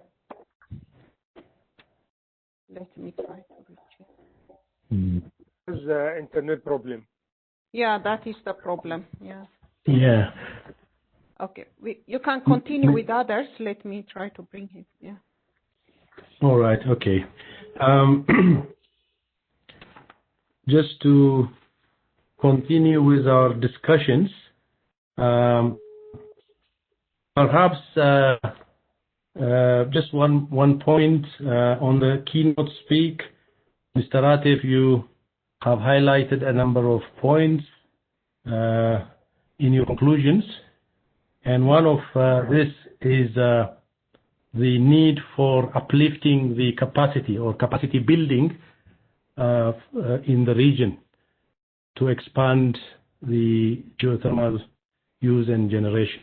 In this regard, I just want to hear your thoughts, what the African Union and other development partners are doing regarding capacity building. Please, Mr. Atif.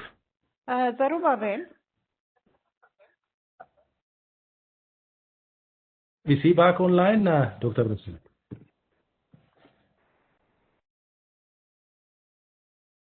He back or not?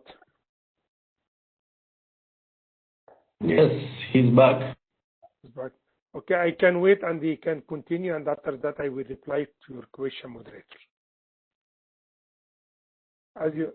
All right, thank you. Turn off the video. I think you're connected. All right. Yes, thank you.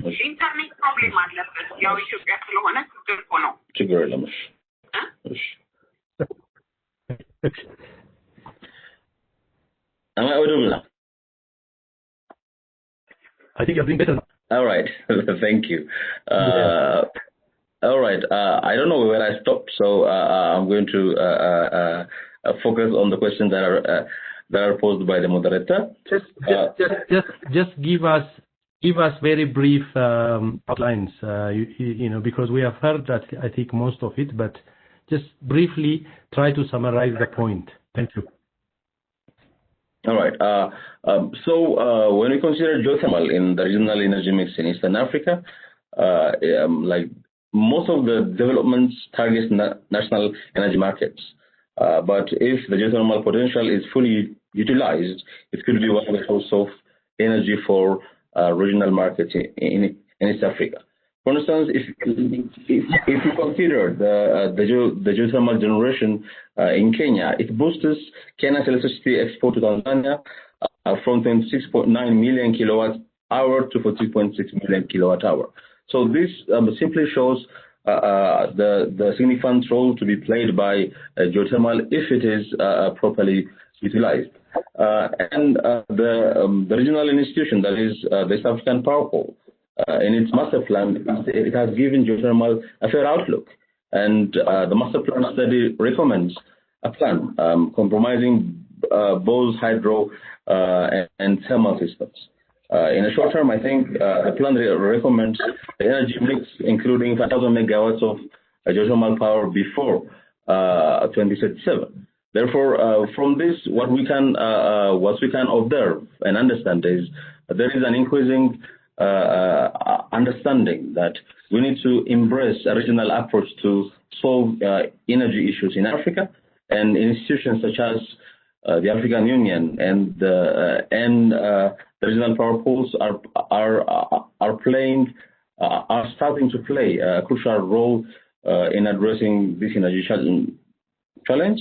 And East Africa, as I said earlier, with its huge potential of geothermal energy resources, it can really solve its energy problems. Thank you.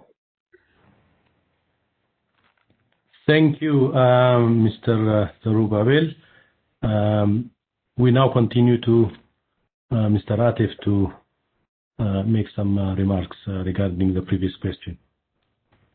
Thank you, Mr. Marcus, moderator of this session.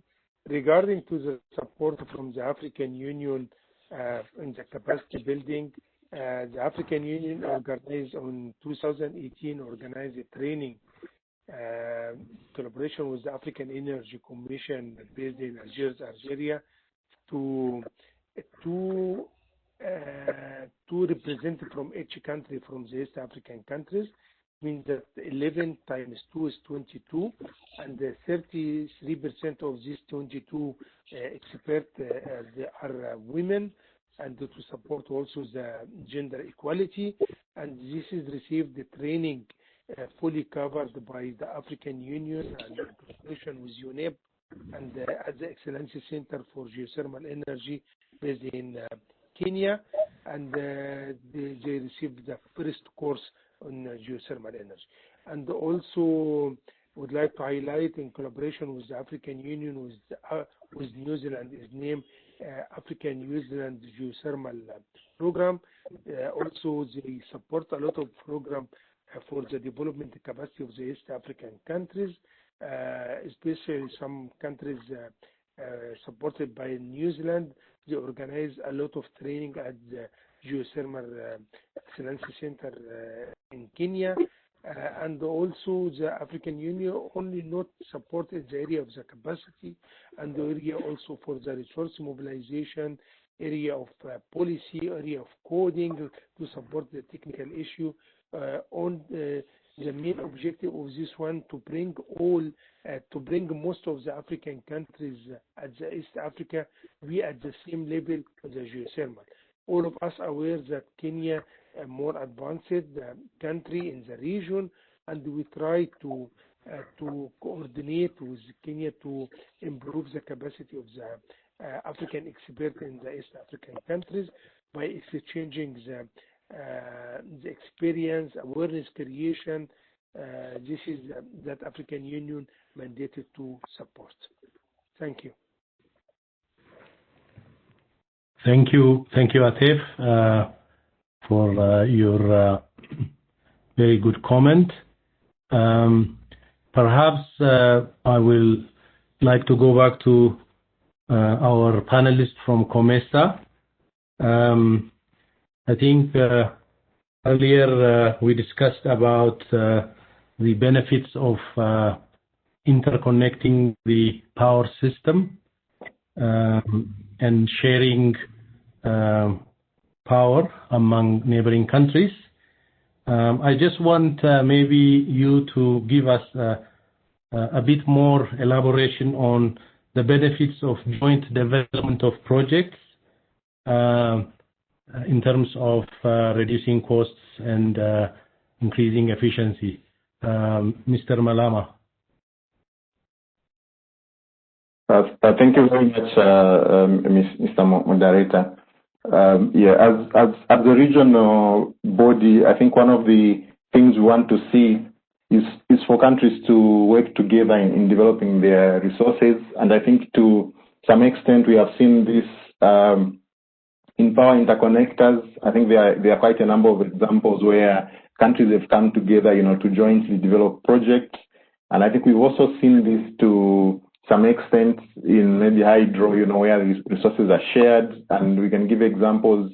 If you look at Rwanda, Tanzania, they are developing some joint projects. If you look at Zambia and Zimbabwe, they are also trying to develop joint projects.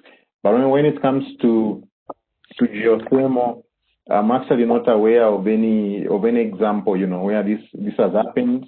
And given the high risks, the high initial risks that are associated with geothermal energy, I think this is something that could be, considered, and also considering the fact that, geothermal resources, they go across borders, basically, So the high cost of, for example, exploration, those I think those are resources that could be shared, so that if you want to determine a resource, maybe in some border area or something like that, that's something that could be jointly done, so that even if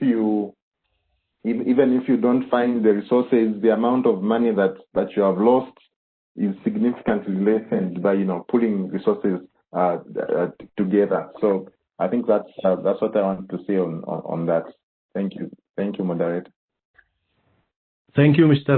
Malama. I think that was a very good point.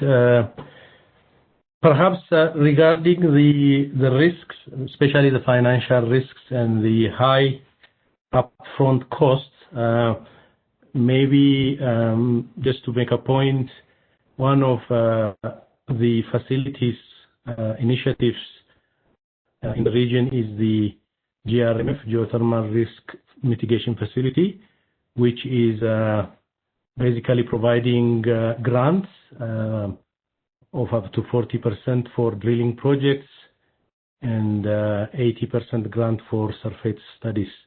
I think that is a very good mechanism to de-risk and encourage developers to participate in geothermal.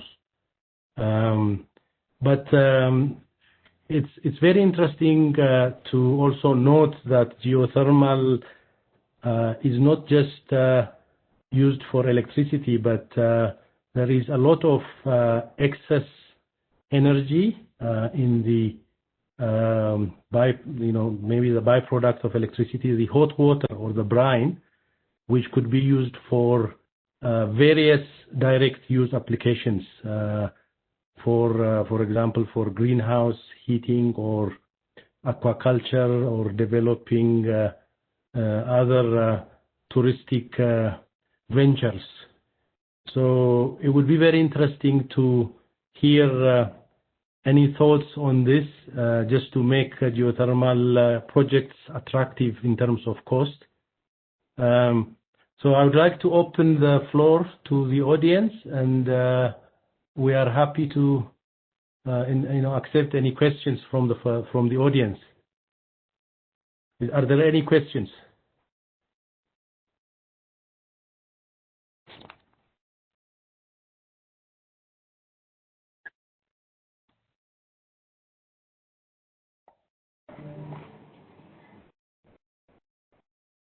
Question from Banis. Yep.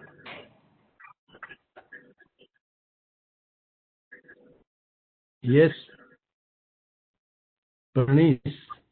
Yep. Look, please go ahead. Okay, I was asking. Okay, let me go to the city. That's what's interesting. Okay, I was asking. This region is usually hyper-volatile. Even now, you can see people are still surrounding over me. Yeah, because they think I'm coming to take their resources, and my project is in Embu County, Kenya, Mount Kenya region. How do you deal with that as UN? So your question is addressed to the panelists. All panelists, if you have like solutions, because at least UN you have like mechanisms to cope with that and also overcome that. Because usually, like, there are policies developed, but they are not implemented. A lot of corruption, a lot of tribalism, a lot of, political influence, money influence, Okay. I think I will first give the chance to the panelists to react, but if not, I can make comments. Although I'm not qualified to. Panelists, are there any comments on the question?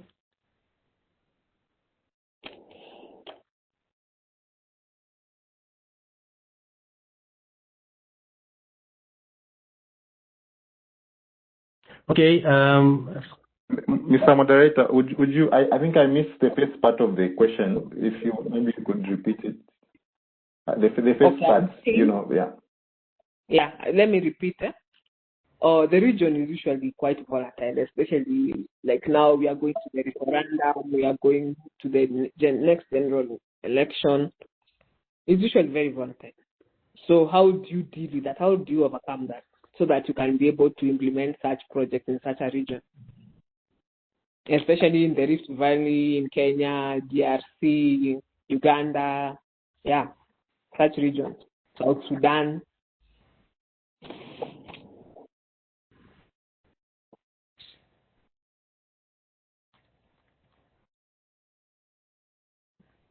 Okay. If I understood your question correctly, I think you are asking how to deal with local regulatory issues or local laws. Am I correct?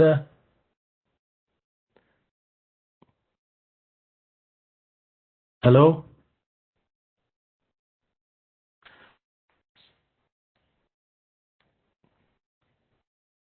Yeah. Anyway, I think one of the recommendations also in the, I think the keynote address was for regional countries and decision makers or policy makers to have a geothermal friendly laws.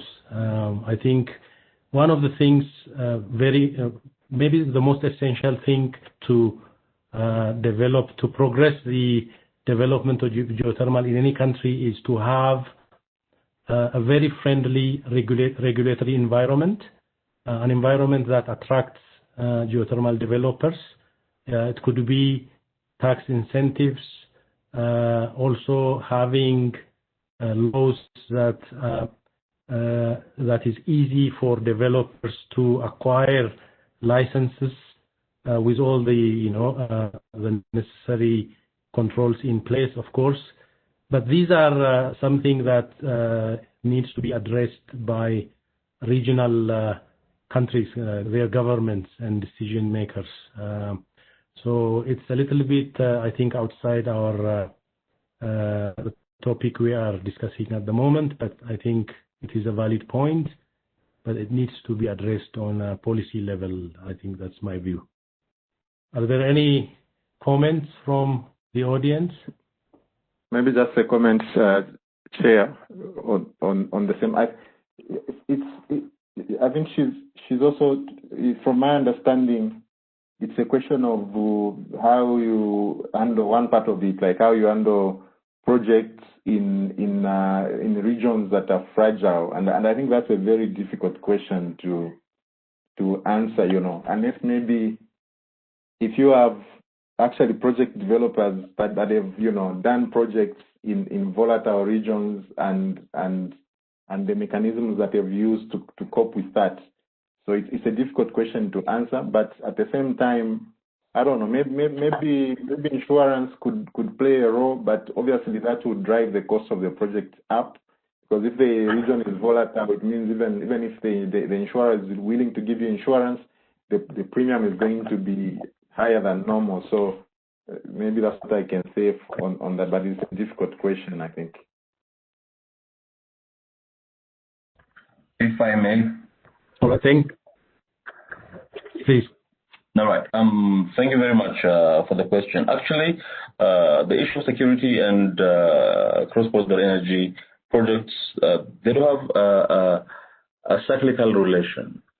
For instance, so far, instability has been identified as one of the challenges of the energy sector in Africa, especially in the Horn of Africa. But embracing the regional approach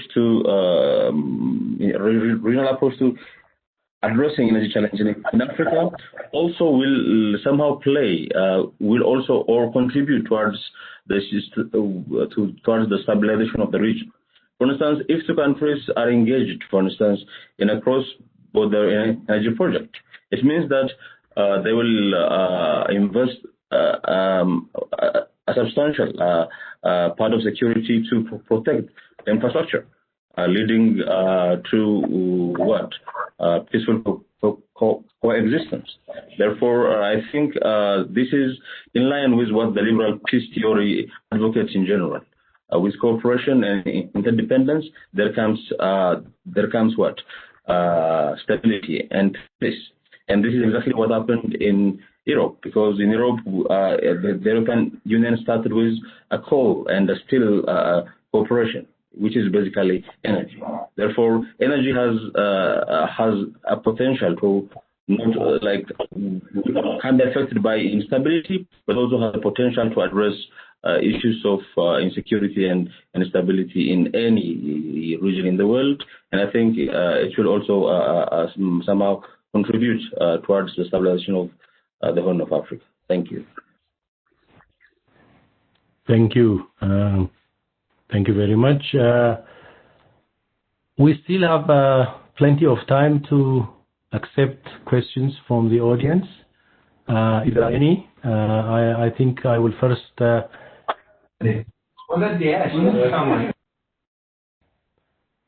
Anjali.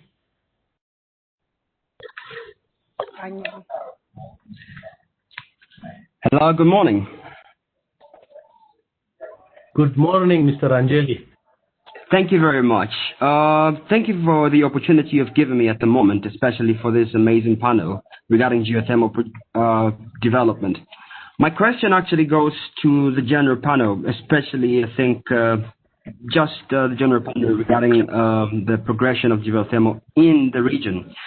Coming from Zambia, which is at the edge of the African Rift Valley edge over there, the main question I'm actually asking is predominantly coming from the southern part of Africa.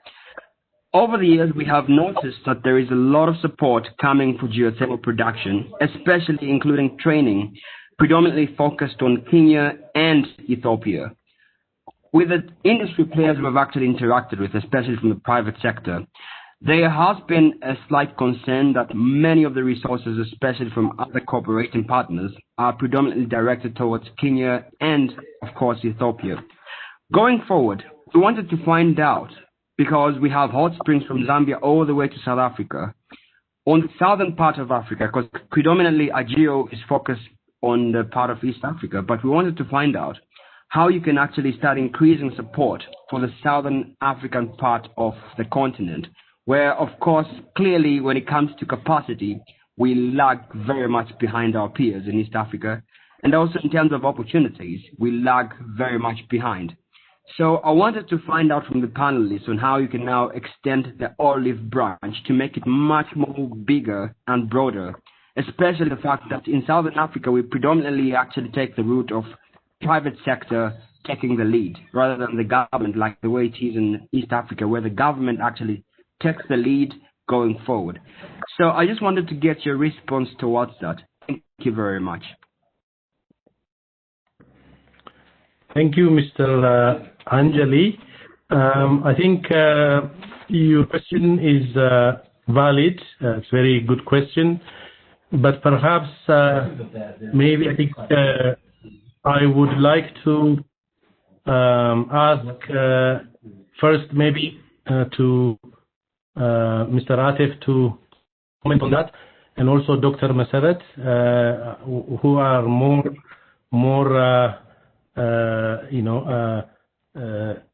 familiar with this. I can also make some comments because it also relates to what I am doing.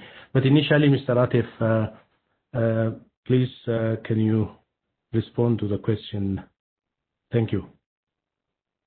Thank you, moderator, for this one. Regarding to this question, I'm expecting I briefed it a lot during my speech for this one, that the African Union, they are supporting in a lot of areas for the geothermal energy to improve and to exploit the potential in the region, and also to attract the private sector to invest in the area of geothermal energy in the East African countries.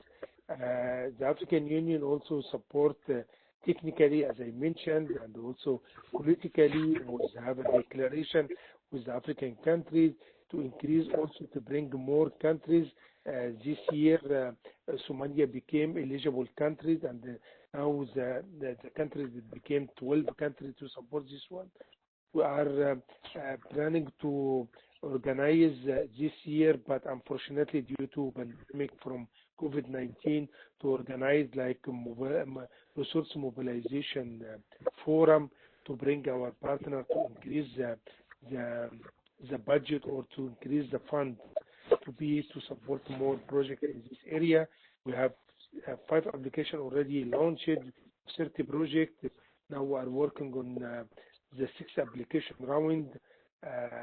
This is all that African Union, and also in the some of the capacity drilling code. We already launched drilling code and survey.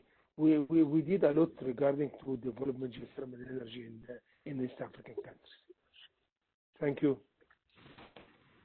Thank you, Mr. Atif. Do you? All right, Dr. Maselda, go ahead. Yeah, thank you very much. Thank you, Anyeli. It's a very good question that you raised. But just to let you know, indeed, our initial approach was most of us, including the UNEP Argeo program, and then on that basis, even the risk mitigation facility of the African Union. I think when these projects and programs were initiated, we were actually only based on the information and related to the those countries that possess a high temperature geothermal systems. And all of us, we thought that the resource is actually, it's in the East African rift system that extends till Mozambique, have a similar kind of, geothermal systems. But that is not the case. So actually, we call it the 2016 technical workshop. Really, we considered it as a game changer because we all recognize that the Western and Eastern branch have a different geothermal systems and a different geothermal methodology, and utilization has to be adopted.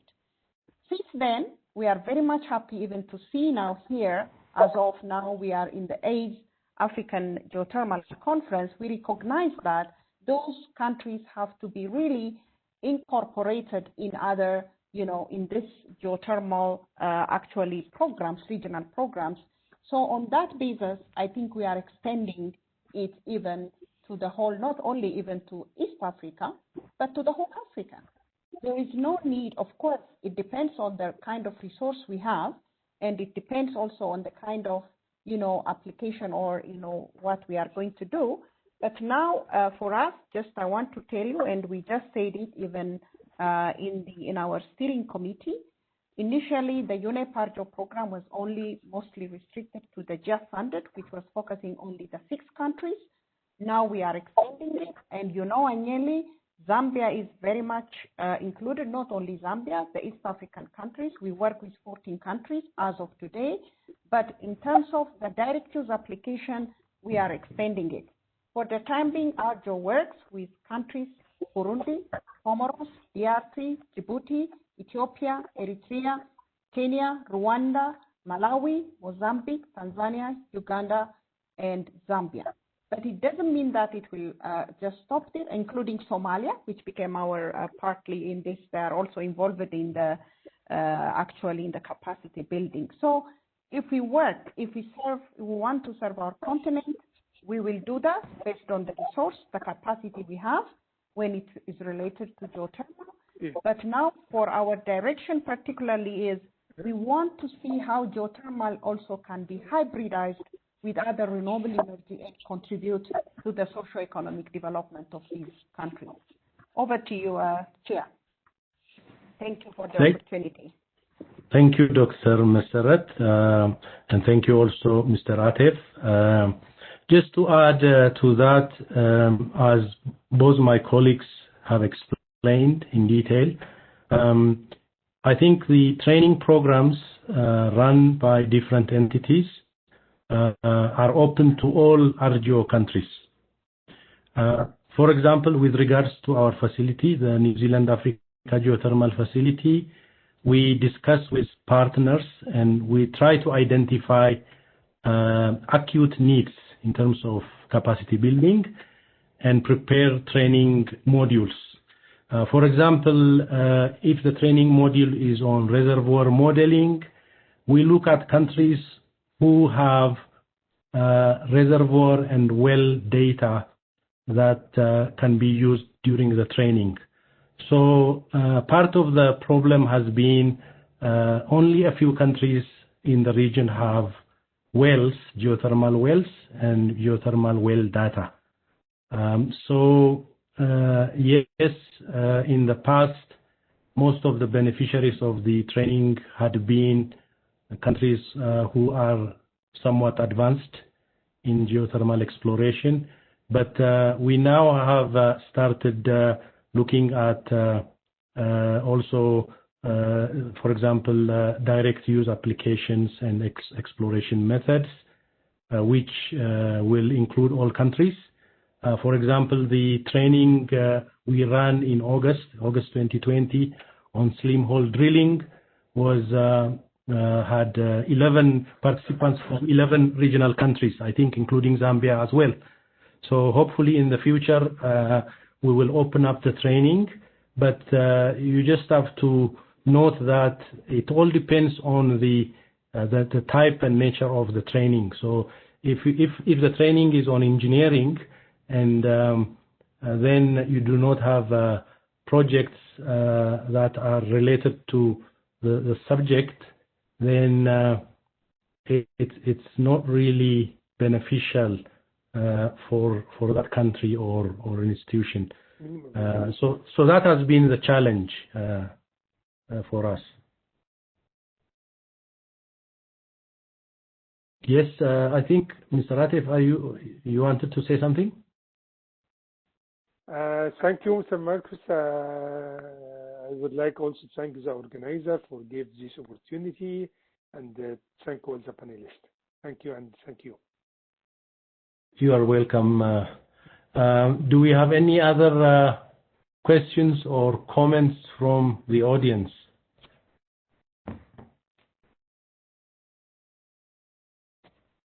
I think we are okay. Yeah, I can't see any hands. Okay. Maybe the key messages from your panelists, and we can close here. All right. I think that's probably a good idea. If you have any final remarks, panelists, please. I think you will have maybe a few minutes each, and then we will close the session.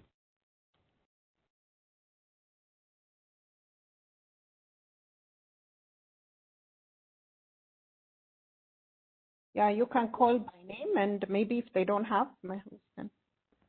Okay. Mr. Zelalem from East Africa Power Pool, if you have any last remarks, I am happy to give you a few minutes, Mr. Zelalem. Thank you, Mr. Moderator. I don't have so much to say, but maybe just to emphasize on what Zerubbabel have said on the need to use the regional market to ensure scaled-up development of the geothermal resource in the Eastern Africa region.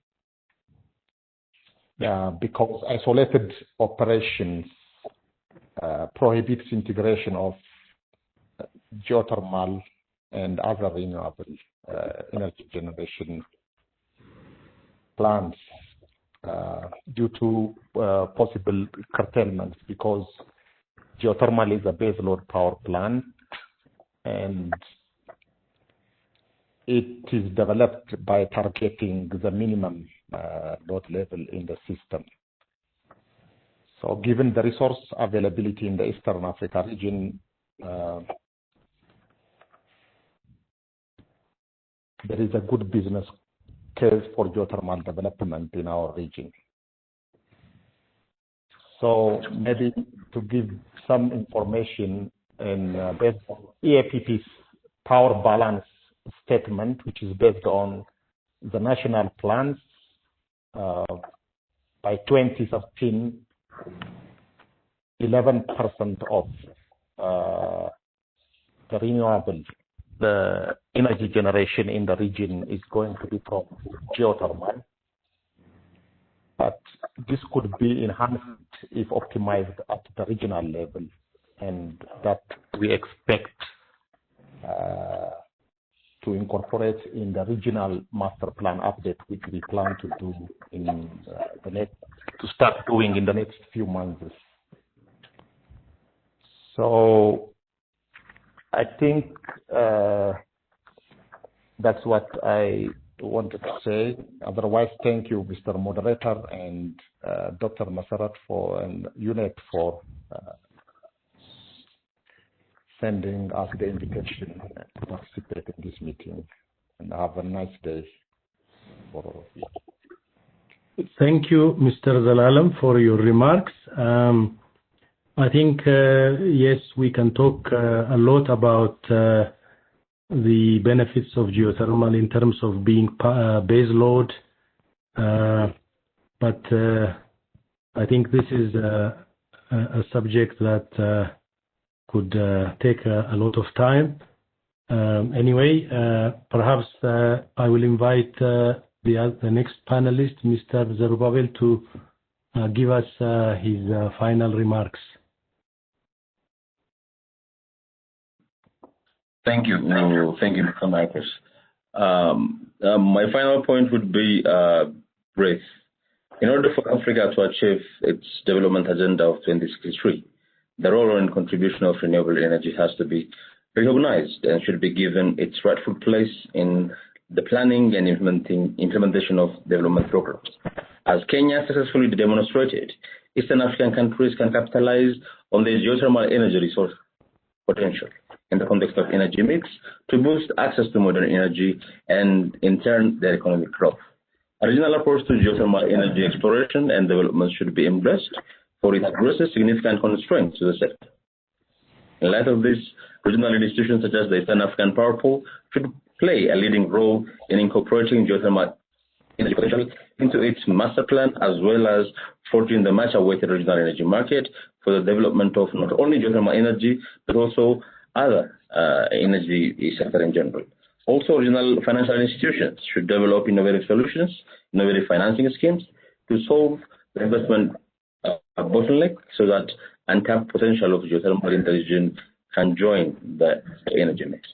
I'm glad that I heard that APP will launch a new master plan study or an updated one in a few months, and I'm sure the geothermal will be well captured. And I'm glad that I shared this panel with all of you, Atef, Zelalem, as well as Malema. Thank you, UNEP. Thank you, Dr. Masar, for creating this platform, this opportunity. And thank you, moderator, for excellently facilitating this session. Thank you so much. Thank you, Mr. Zalalam, for your remarks. Finally, last but not least, I would like to invite Mr. Malama to make final remarks. Thank you. Moderator, I think just to say that geothermal is a resource which is there, and I think we need to pay more attention, dedicate more resources to the development of geothermal energy. In my earlier remarks, I'd talked about the composition of the electricity mix in the region. That is, when I say region, I'm talking about the COMESA region. So we have almost 80% from thermal, and then which is obviously the price is not stable. It's expensive. Then second to that, we have also hydro, which makes about maybe 17% roughly of the electricity generation mix in the region. And now one of the big problems that we are facing is the issue of the climate change, which has a very big impact on the hydro potential that we are utilizing now. And I think we have, like, from Zambia, where I'm sitting, and maybe even in Kenya, I think we have had in the past very bad experiences when it comes to our reliance on hydro, So for example, in Zambia, I think we had at a point where some of our plants could only generate maybe less than even 50% of their capacity because of lack of water. So I think geothermal has a potential to play a key role to play in the energy mix, because at least it's not so vulnerable, to climate change issues as hydro. So those are my closing remarks. Thank you very much, moderator. Thank you very much, other panelists. Thank you, Mr. Malema. I fully agree with all of you, moderators, regarding the role of geothermal, the positive role that geothermal can play in the region. I think the fact that geothermal has high plant capacity, as seen in Kenya and elsewhere, geothermal can run at 90% or even more capacity factor, 24/7. That means that it is reliable. Also, it's not affected by weather changes in weather pattern. As you know, many regional countries face droughts, shortage of rain and water. So geothermal actually can play a very important role in the development of the region. I think it will play significant role in the total energy mix. Therefore, there's a lot of benefits in developing geothermal. With that, I would like to conclude my remarks. If the organizer, UNEP, Dr. Massarat, has any comment, I will give the floor to Dr. Massarat for a final remark and to close the session. Thank you, Marcos. I think I don't have further things on this. We are very much happy that we brought this session, because it is very much crucial for this region, because most of the countries that really possess this high geothermal resource potential, they don't really consider it, and they just focus only on hydro instead of diversifying their energy resources. But the scenario is changing, but it's good really to hear, particularly from Zelalem, from East African Power Pool, and as Zerubbabel said, unless it is in the context of, at country level, in the National Power Development Master Plan, and when it comes to the region, in the Regional Development Power Master Plan, it would be really difficult to bring it on board along the line. So it is good to know this and to really see the contribution of geothermal as a base load, and also in some cases that can be discussed as a peak load. But we can really see in the future, and it's good to know how it is considered in the region in terms of the regional integration and its contribution to energy mix. Having said this, I really thank Mark, yourself, and the panelists, Mr. Atef Marzouk from African Union, Mr. Zelalem Gebrehiwet from East African Power Pool, Mr. Malise from COMESA. This is really a very good thing which we have to really proceed, and the participants really diligently following up this discussion. I think we are very much grateful with this, challenging times, to be with us and to discuss with us and to contribute to this continent in the name of my organization, the United Nations Environment Programme, and also in the name of the whole organizing committee, the government, the host country, and others. We thank you for all these very good 3 sequential plenary sessions. The housekeeping, what we have is, we will start our 5 parallel technical sessions in the afternoon. My colleague Ryan has already shared with you all the links to access that. We will start at 2. Those of you who are able to connect, we have different topics on direct use, on the capacity building, on geochemistry and country updates.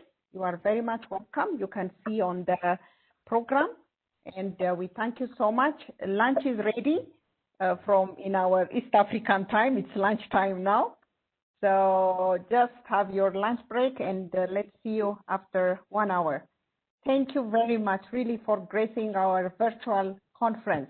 You really made it possible for us. It was really difficult, just for us also, just a bold decision, but we are very much happy and blessed, with your attendance.